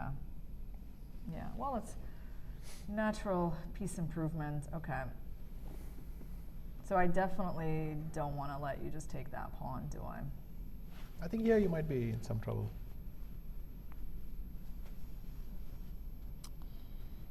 Yeah, I'm a little sad because I tried the most tactical idea we've seen in a while, you know? I mean, I really love those exchange sacks. And if I don't play rook takes c3, basically you're just taking my pawn. Even more than taking that pawn, once a knight captures d5, I follow up with e4 as well, and I feel that I've really solved a lot of my white must be seriously better by this point. So, a very dominating knight. Yeah, so that's why I was going for this, but I mean, this knight c4, not the move. I mean, do I have time to do something else? Should I be activating this queen? It's hard to activate it. Yeah, probably the exchange sack is not quite working. Okay, No. but Ding played queen f6. So we've got 13 moves to go to the time control. What if I did knight b5 now? Now my knights are ready to support each other. I could now the a knight can come back to c3 after this.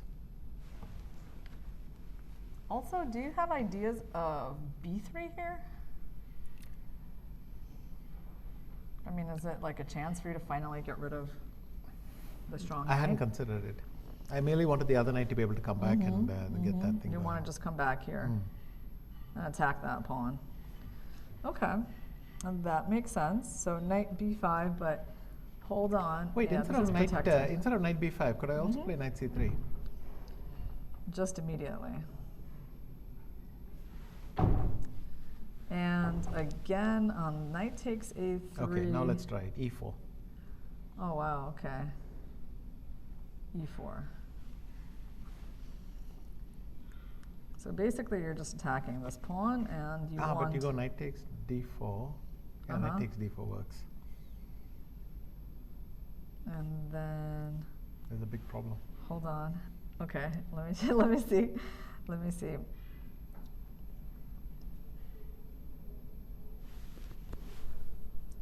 Okay, he's made a move. He's played knight b5. Okay, but let's not go there yet. When you look at me like that, I should get nervous. You're like, Okay. yeah. Let me I'll just look at that side. No, you know. okay, go on, go on. There's a pretty clear problem with this move. That white is busted. And white is busted, even. Okay. So basically you're taking, and we were planning to basically take with the rook, right? But you're saying there's like a problem with that. I mean, like what, like knight c2? But Yeah. that's It's over, because it's isn't a it? fork. It's a fork. Yeah, I forgot about that. Yeah. And everywhere there's intermetal. If you don't take on d4, and you play knight takes d5, then rook takes d5, he takes d5, and knight a3 to c2. And that's good as well. Get two knights for the rook. I don't know, maybe rook e4 will just about hold, but I could also play knight a3 to b5, and that way for sure that I'm winning. Because if rook e4, I'll play knight f5 and then sit down on d6. Yeah, you're going to settle here. So this is not happening. He's gone knight b5. Wow, but that was exciting. So, Yes. I mean, this whole idea, though, I have to say, like knight c3, knight a3, and e4. e4 looked good, I must say, for a second. Because I thought d4, I have knight takes e4, attacking the queen with tempo, and then I'm winning a3. And but this knight c2 turned out to be a bit of a bummer. So basically, it's just like knight take, they trade. You don't have any intermediate moves. No. Yeah, you got to go into this, and then it's like knight c2. Okay, shall we Yeah. get back to this knight a b5? So he played knight b5. All right. I don't know, maybe knight c7 works. So that was one of the moves you were suggesting in the very beginning. Yeah, knight So c7 maybe? It's a reasonable move. Knight c7. Knight d4, knight e6 would be a nice repetition.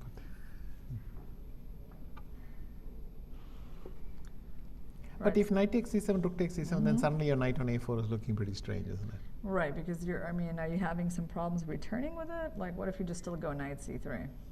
I could play rook c to d7. Or? No, then knight d5 is an intermezzo. That's a check. Let's just show that. So if you can't do that because of that. It's not the end of the world, though. I have queen e5. Wow.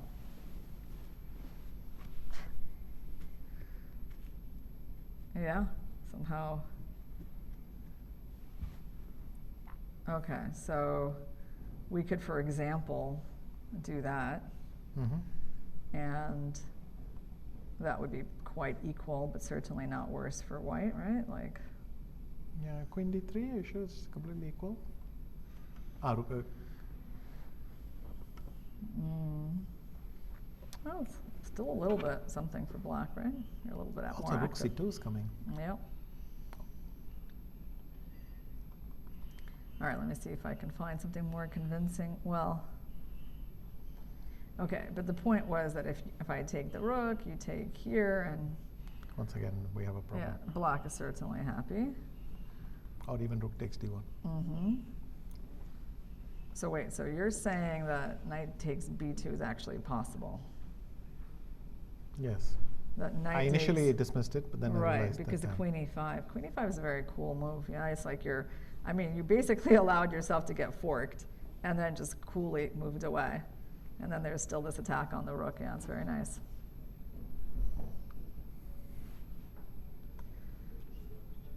So what are we going to do here?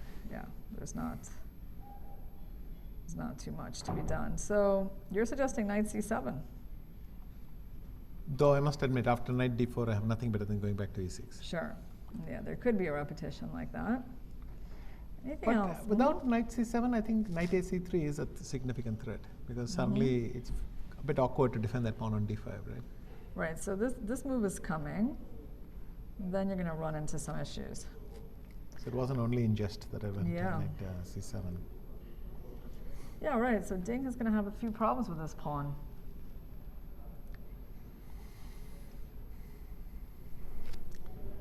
And since he can't push it, then you're trying to trade off this knight that you don't particularly need. Yes. Makes a lot of sense. Because these two knights are, they're kind of entrenching themselves on the queen side, and they're going to be having some nice cooperation here when this move happens. Yeah. And obviously the b5 square is beautiful because black's pawn already on a5, so. Yeah, well, I think, knight c7 makes a lot of sense. What else can he do? His rooks basically don't have any moves. There's no d4. There's no pressure here. I think black has to play for the draw, right? Yes. I can't see some other useful move he could make. Yeah, because if you're going to allow this knight to come back into the center and pressurize this pawn, I guess you could have like some kind of rook c5 afterwards.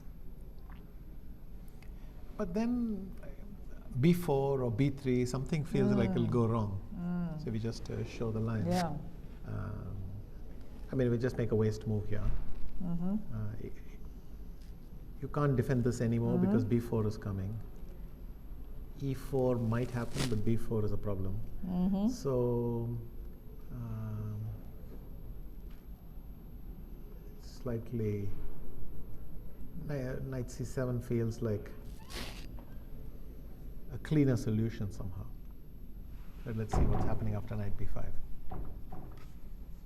And what are the times now? Yeah, so he has 27 minutes. Yeah, that's 27 minutes for these 13 moves that he's got to make. Oh, sorry, we have it here. Yeah, 41 minutes versus 27 minutes. Yeah. Look, that's a whole rapid game left, so nothing yet, but over the next few moves, if you indulge yourself a lot, then you will run a bit short of time. It's 13 moves, so 2 minutes per move, very... Yeah, we were really kind of excited about his decision to bring the knight there, and it doesn't seem like it's panned out exactly, the way maybe Black hoped. Nepo, I think, has played this part quite well, and I think, Ding needs to make sure that he has a quality here. Correct. I imagine Ding is going to be thinking for a few minutes, so why don't we go for a brief break, and we're going to show a video of the Olympiad for disabled chess players.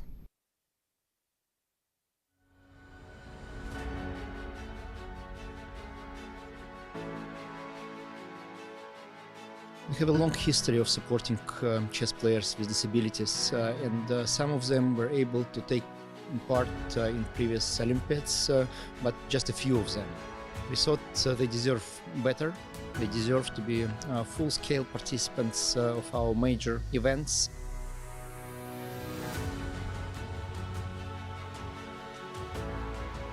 Serbia is really the place where chess is important, and historically speaking, now this is the first ever Olympiad for chess players with disabilities, and this was the best place for such an event.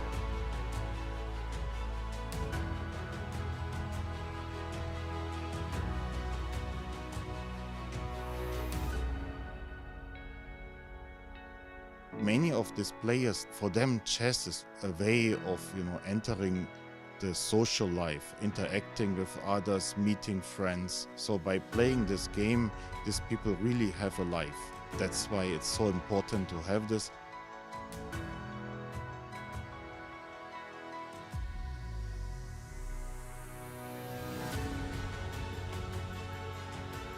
I'm very happy that first Olympiad for people with disabilities is organized here in Belgrade. I'm happy to see that playing hall is very nice and the conditions are very nice, and as I see, participants are very satisfied with all that Belgrade organized, so I'm glad to be here and to see it. It's a historical event that is happening for the first time. This is a huge event, brings us the community together, and to move forward in the future, this will be very nice. I tell my players that being part of the national team is a responsibility for us to inspire other people that disability should not hinder us to achieve goals, dreams, just like any other person in my country without disability.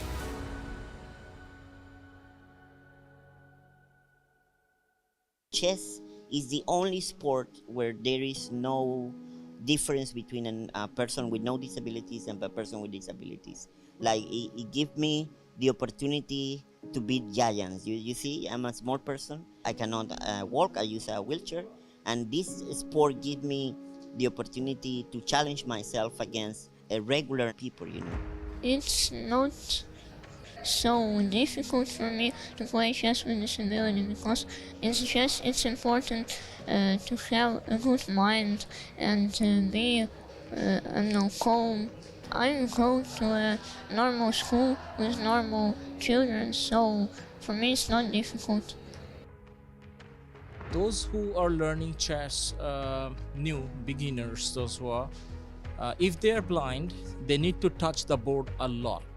But once you attain a level of, let's say, above 1600 or 1800, the board actually becomes a kind of like an extra help to you because you can visualize the position.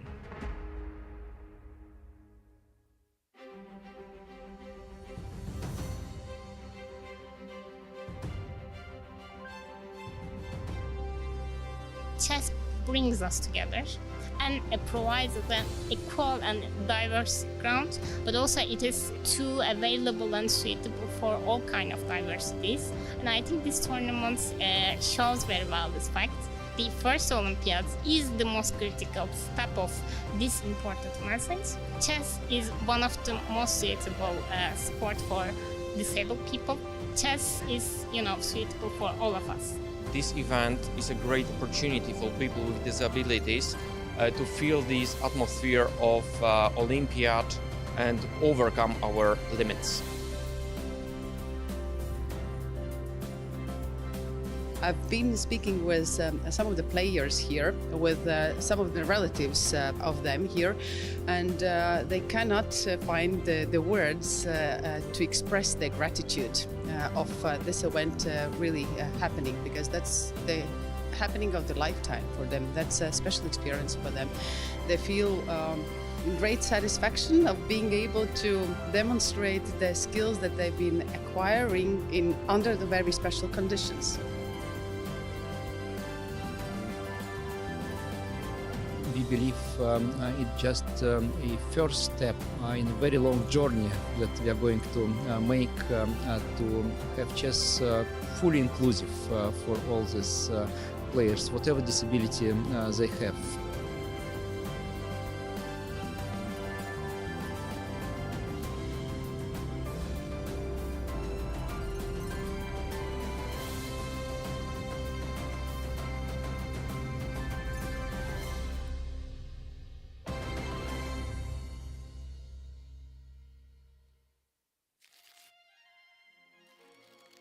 At that point was some mixed feelings because it's a big challenge for me. But now I can see I'm ready for this challenge.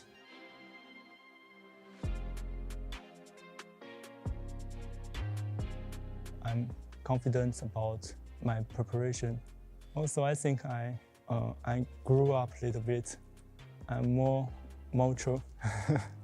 so I can handle the pressure. I didn't feel any nervous right now.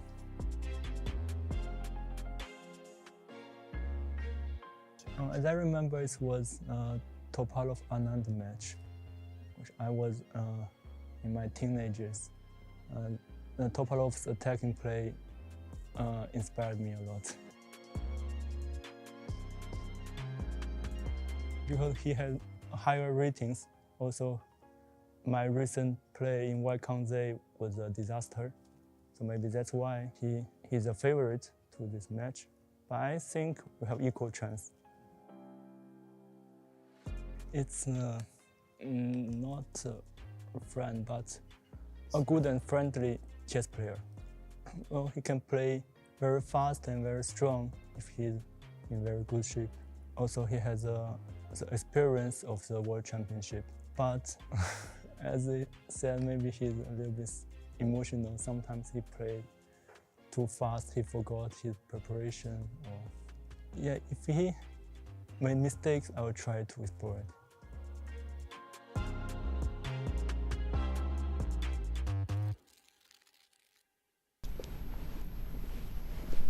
We're back with our coverage of the third round of the 2023 World Chess Championship match between Ding and Nepo. And Ding has just played the move knight c7 that we were talking about before we went off to a break, Vichy.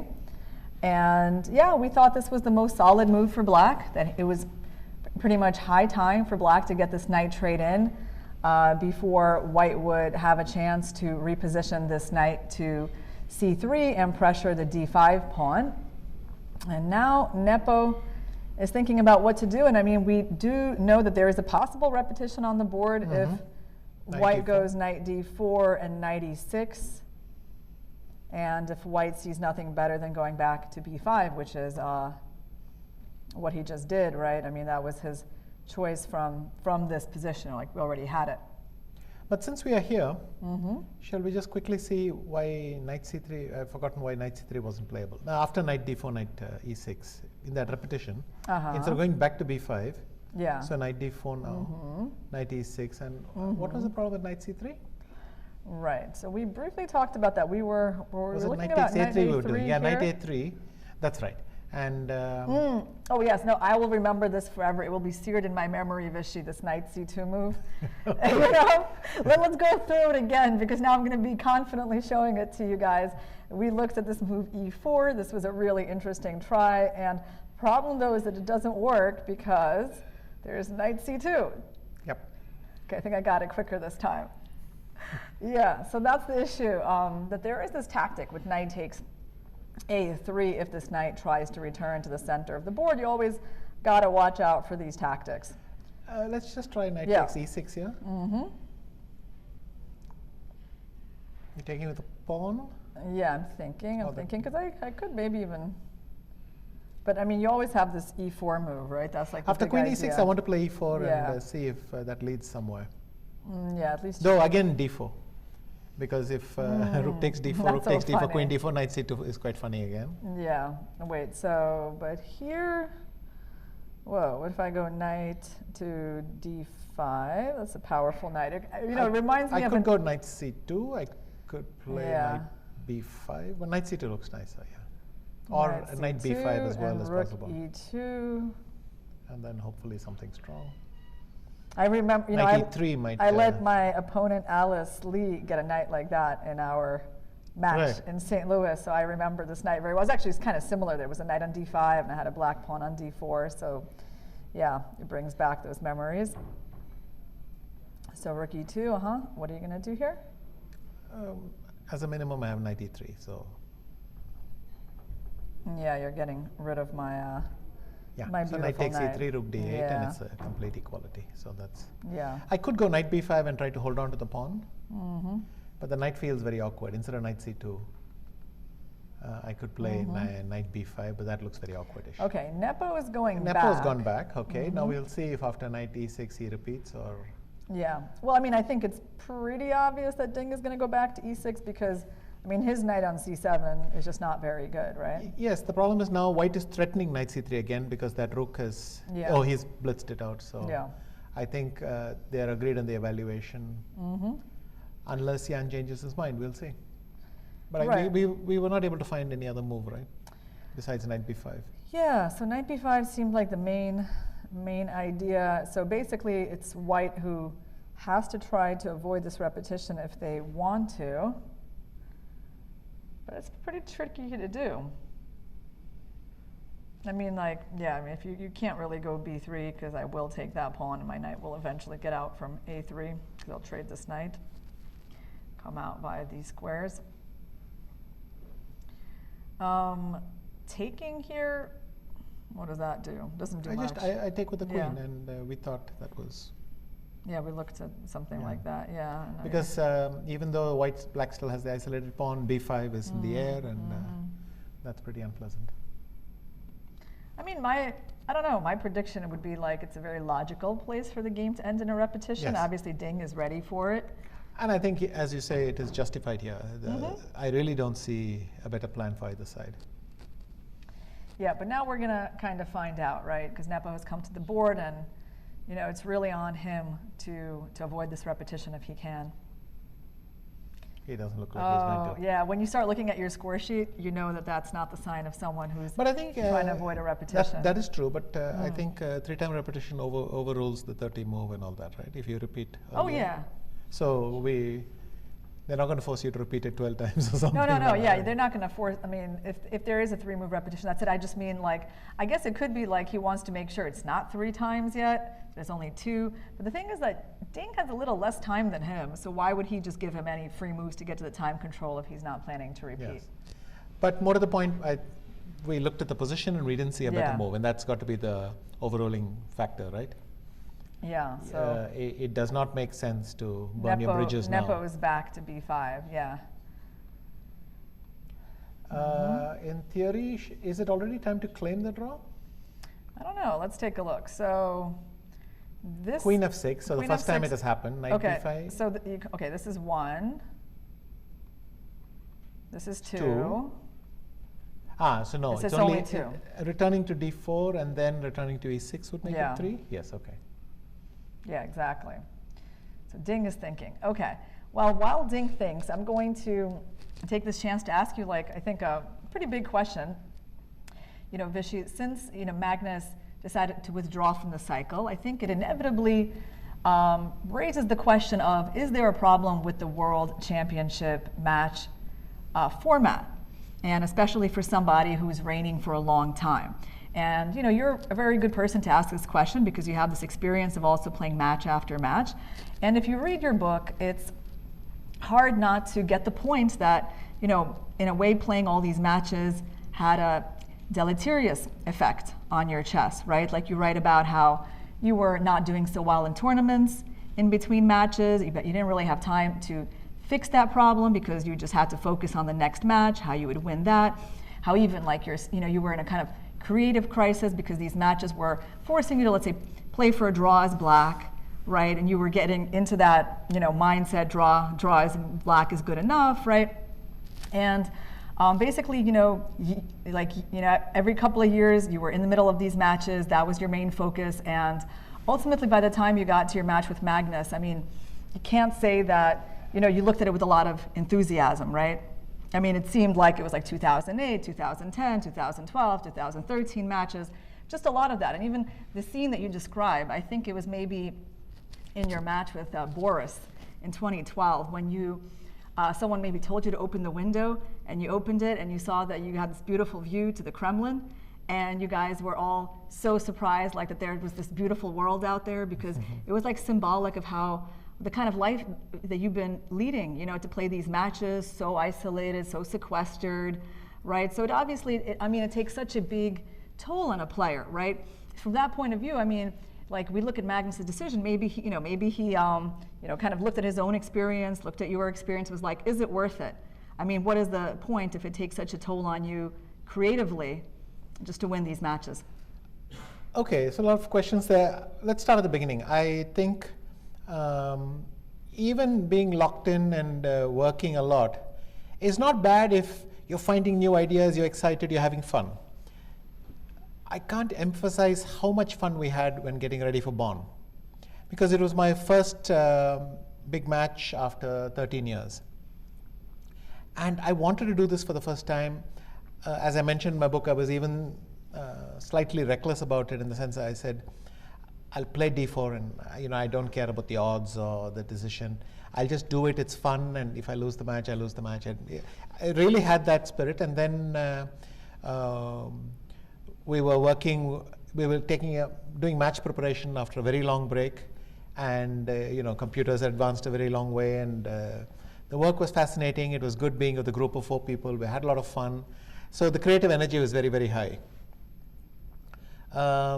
The Topalov match, again, there was a lot of reacting to changing circumstances. Clearly, our surprise value was lower, but it felt like we could still do it well. But by the time the team assembled for the match with Gelfand, everybody was a bit switched off, and it just felt like we had done this one too many times recently.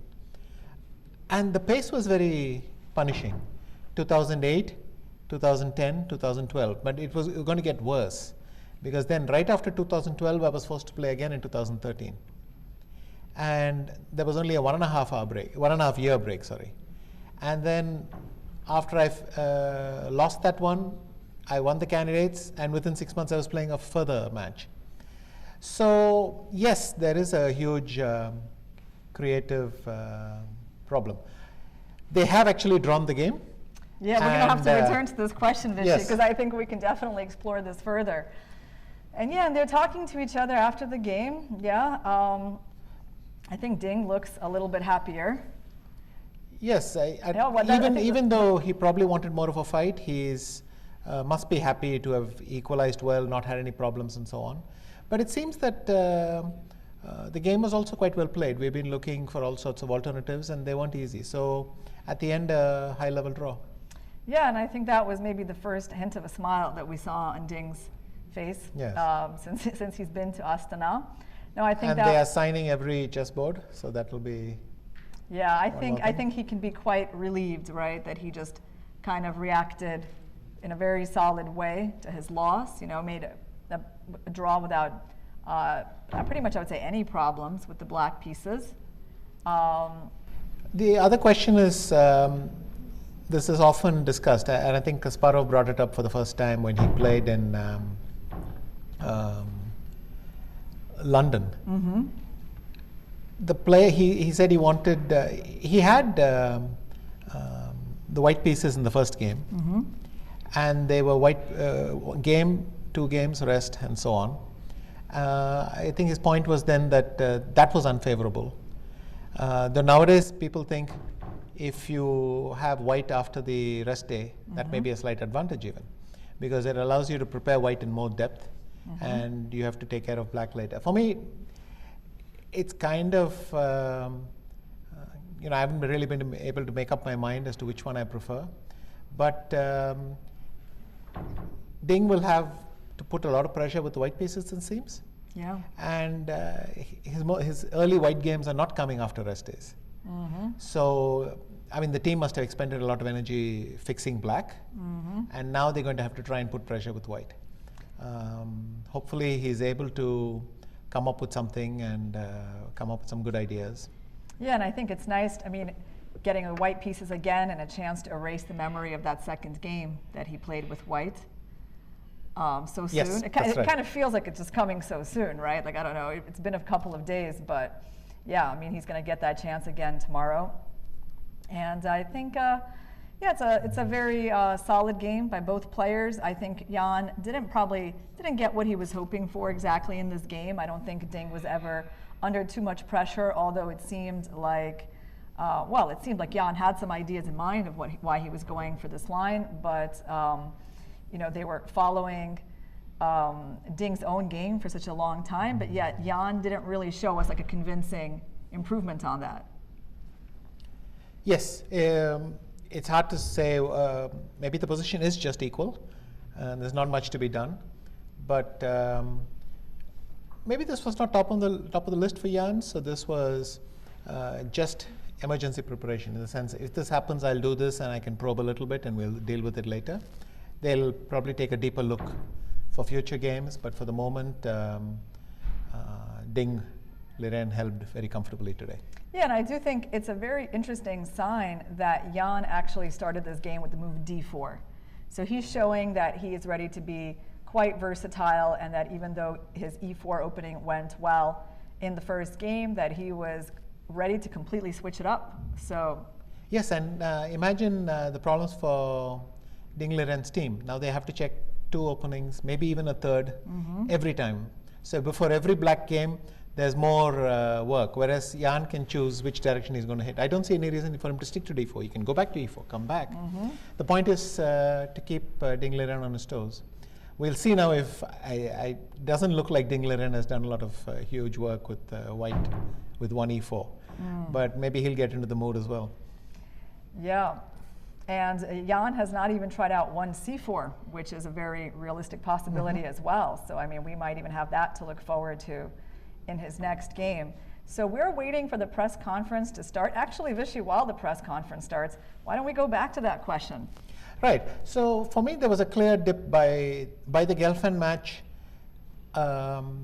It was hard to muster any enthusiasm for these matches, and it showed, and for the team as well. In fact, for all of us, it's only after the disaster in Game 7 that it's like somebody lit a fire under us, and then we got going. And what I say is our team only worked creatively after Game 7. You're talking about in your Gelfand match? In my Gelfand match in 2012. That's the game that you lost, right? That's right. Yeah. And subsequently in 13 as well, I was kind of paralyzed. I was depressed with my chess. I mean, there's a lot of things going on, but certainly playing match after match. And one of the things I found very hard to do was that the match was taking a lot of focus. You got a year in between when you invariably already knew your next opponent, or you, no excuses, but it did not help. And I kind of get what Magnus is saying. Anyway, let's listen to what they say in the press conference. All right, guys, we're going to go to the press conference, and we will see you tomorrow.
It's not like a worse position.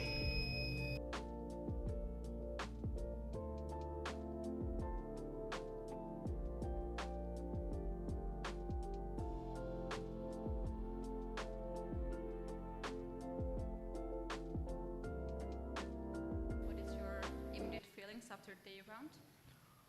Well, it's an interesting battle, but I was not so happy about the results. Since after 97, I guess to miss by Yan, I would at least not worse, and I would playing for a win at some point. Yeah, but I couldn't find a way to break through. Okay, and the draw to repeat the position was decent result for you after all. Yeah, in the instead of knight c7, I also considered d4, but it was too risky if we take on d4 with the pawn. So I think in the end, the draw is a pretty decent result for both of us. And about the first move choice, Jan, were you surprised that the honorary guest, the astronaut, actually guessed your move? Because he was first trying to play e4, then he changed to d4. I mean, there's always like 50-50, yeah. So either he guesses or not. And what about your first move choice? Yeah, it was d4. Okay.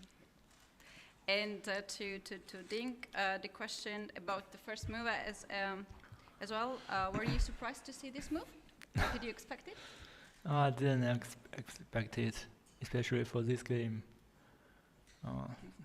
Yeah, it's a move that, although he played it recently, but it was not his main weapon, so it came as a total surprise this time. Right. All right. I think it's time to give the floor to the press. Please feel free to ask the questions. Once again, I would like to remind the journalist who wants to give the question in Russian, we can translate that. Please, Mike, go first. Mike Klein with chess.com. My question is for Grandmaster Ding Liren. You looked more confident today, and you stayed at the board a lot more. Was that something you knew to do before you were going into the game? Did you tell yourself you were going to stay at the board more? Yeah, I would like to thanks to my friends, the chairman. They helped me to deal with my some emotional problem. So now I feel more comfortable at this stage. Sorry, could you clarify? Your friends helped you with your emotional problems? Is that what you said? Yeah. Okay. Thank you. Здравствуйте. Вопрос Яну Непомнящему. Телезрители спрашивают, как вы провели свой выходной день. И второй вопрос. Кого вы считаете из казахстанских шахматистов перспективным и сильнейшим? Just a second, we need to translate to English. So the first question to Jan Nepomniachtchi is, how did you spend your day off? Ну, довольно обычно, то есть отдыхал, готовился, еще отдыхал, еще готовился, да, то есть гулял. Вот. Ну, на самом деле, ничего особенного в выходные дни не происходит. Nothing special. I was just walking around and making some preparations for tomorrow. So usually for the days off, you don't have something special. And the second question to Jan also was, whom of Kazakhstan chess players does he find the most perspective and the most talented ones? Of all time. Of all time. Хорошее добавление, да. Ну, за все время судить, наверное, не возьмусь, но сейчас, насколько я понимаю, Ринат Джумабаев является лидером. Вот, но его еще помню по детским турнирам, я с ним, по-моему, неоднократно играл, там, когда нам было там 10-11 лет. I can't say about the chess players for all time, but I can also can mention Rinat Jumabayev, whom I remember for quite a long time, since we were 10 or 11 years old and we were playing together in kids' tournaments. All right, thank you. Leoncho, please. Leoncho Garcia from El País. I have a question for Ian. Looking from outside, it looked like you didn't get, the opening didn't go as you expected. You were following a game Giri Ding, but you couldn't improve Giri's play. Can you help us to understand what happened in the opening? Thank you. Yeah, exactly. That was the game I could. Yeah, I thought that it was already such a game. Yes, so I checked it today, I guess.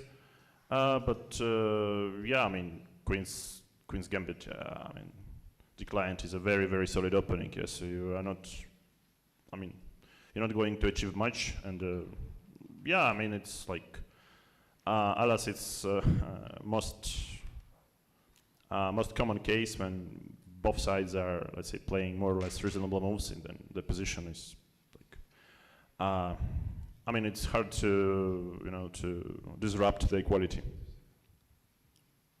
Thank you. Next question, please. Mike Klein with chess.com. My question is for both players. In the last couple of World Championship matches, a lot of players that have competed have had supercomputers, back home, which they've used either before the match and during the match. Ding, I'll ask you first, and then Jan. Do you have any supercomputers back in China that you used for this match?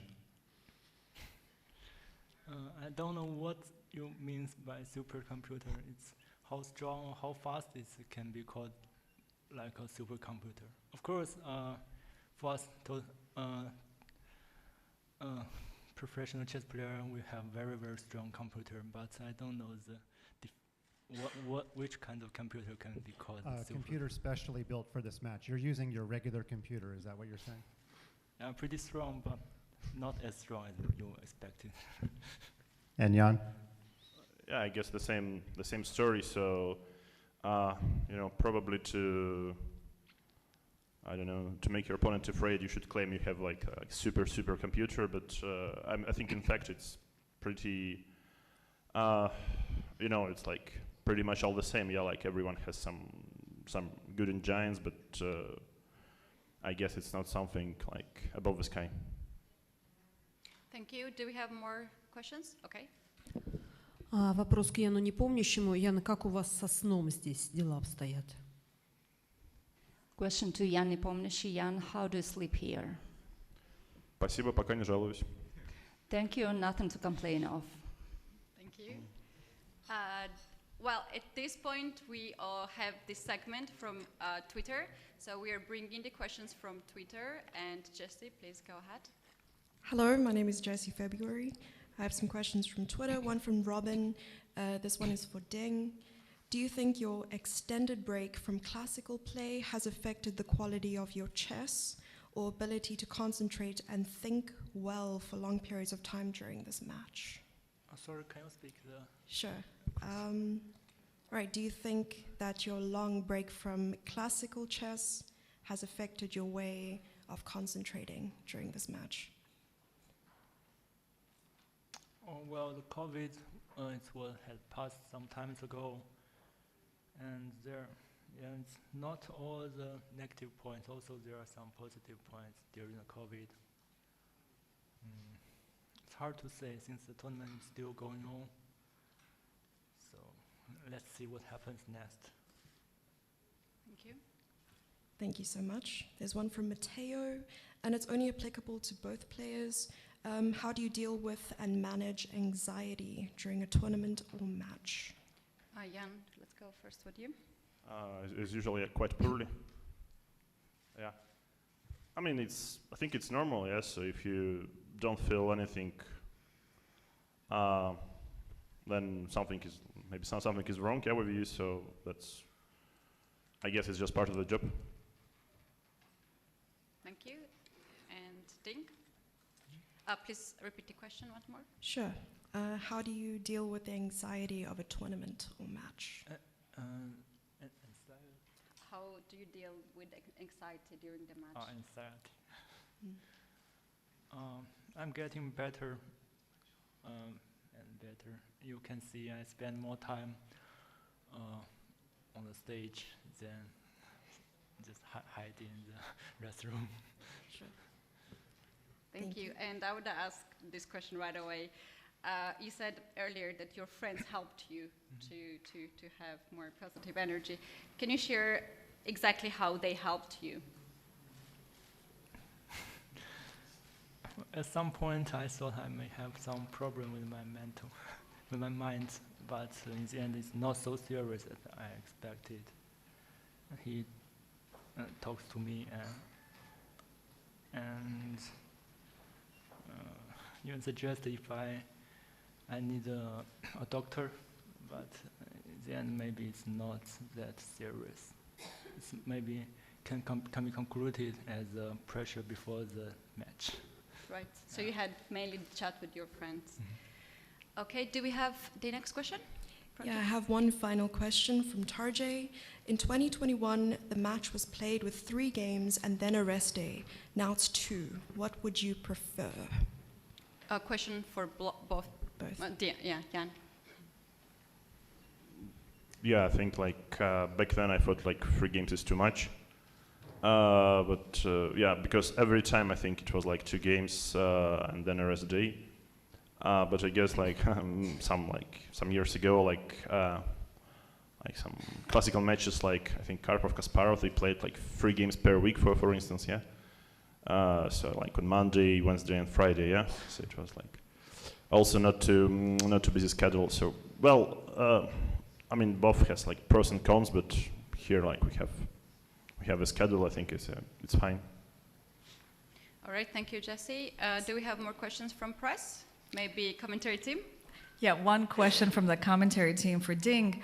In the middle game, when you played bishop d7 instead of this move d4, were you thinking like you were trying to play for more than equality with this move? No, I also calculate d4, but he knight takes, rook d4, queen f2. Here bishop e6 might be a blunder, rook d1, rook a d8, and knight d2 lose the piece. So that's why I play bishop d7. Okay, thank you. Thank you. Please go ahead, Mike. MikeLineChess.com. Ding, I never got a chance to follow up after round 1. Everybody wants to know what 80s music you're listening to with Richard Rapport. Can you name some bands, please? Surprisingly, this is actually what they're talking about, so. I had to recall a little bit. The last one we listened together was Blowing in the Wind by Bob Dylan. Okay, thanks. Thank you. Talking about the music, Jan, do you actually listen to music before the games at this tournament? Yeah, normally I listen to something before like each day, like each game, not only here.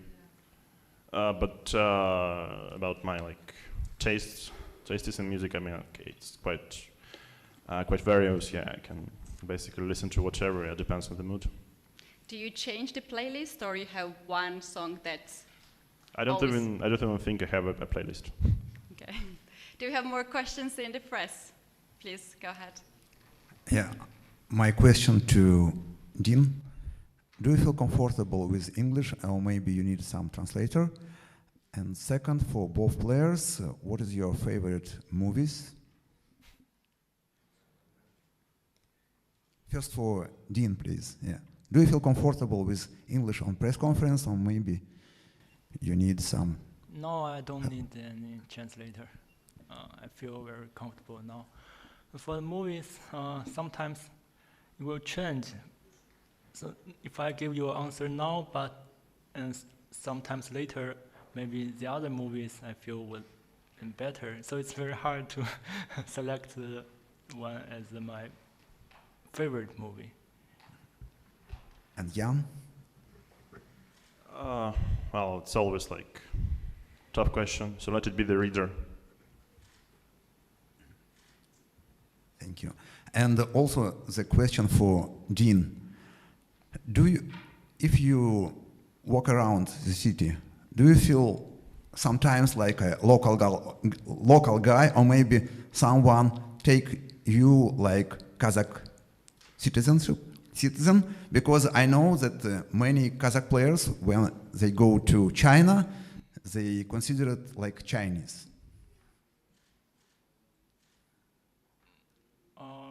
Yeah, here the street and the buildings sometimes remind me of some northern cities of China, also some Russia cities. It's kind of the same styles. Yeah, some old cities. Thank you. Thank you. Do we have more questions? I think we can just have last few questions from press. I guess I can ask one last question and we can just call it a day. The last question is about the early birthday gift to Ding. I've heard that you get the early birthday gift from the organizers. Can you please tell our audience what is the gift and if it's important to you? It's a birthday gift. Yes, the t-shirt. No, it's not for my birthday. It's early birthday. There's nothing to do with my birthday, but yeah, they gave me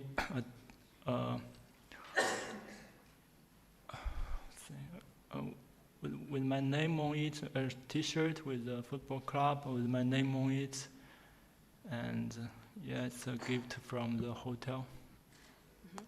It's how to say, it's a shirt for a football club.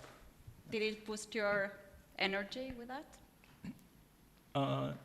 There's my name and my birth date on it. Yeah. So I guess it's a birthday T-shirt. Yeah, it's a surprising gift. Yeah. All right, thank you so much. So today we can conclude, and tomorrow another round will start at the 3 p.m. local time, of course. And yeah, have a nice evening, everyone.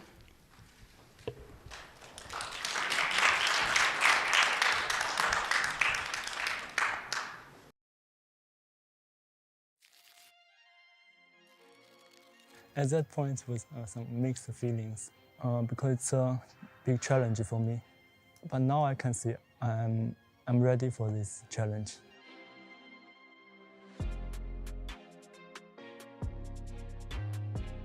I'm confident about my preparation. Also, I think I grew up a little bit. I'm more mature, so I can handle the pressure. I didn't feel any nervous right now.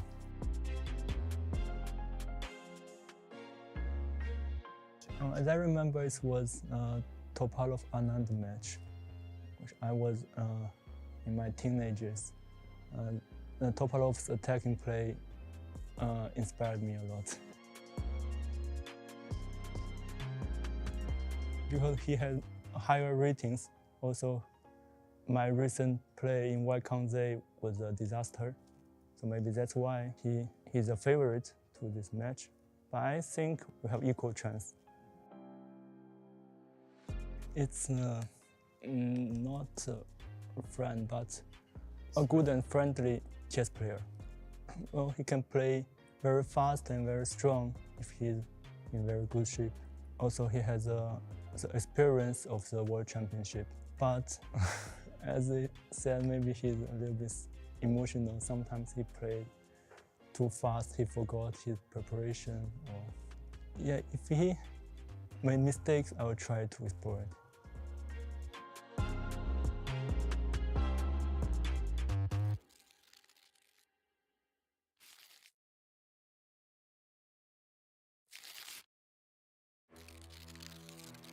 As the world holds its breath, two unstoppable minds prepare for immortality. One from the land of the dragon, the other from the land of the bear. Together, they will write history. The patient and precise Ding, carefully calculating every move to gain a strategic advantage, facing the aggressive Nepomniachtchi, who is always looking to take risks and never afraid to make bold moves to pressure his opponents. Their eyes might be fixed on the board, but their minds will be focused on victory. These two titans of the chessboard have fought their way through the ranks, demonstrating skill, strategy, and a fierce competitive spirit. Now they will go head to head and fight for the ultimate title, the FIDE World Championship crown.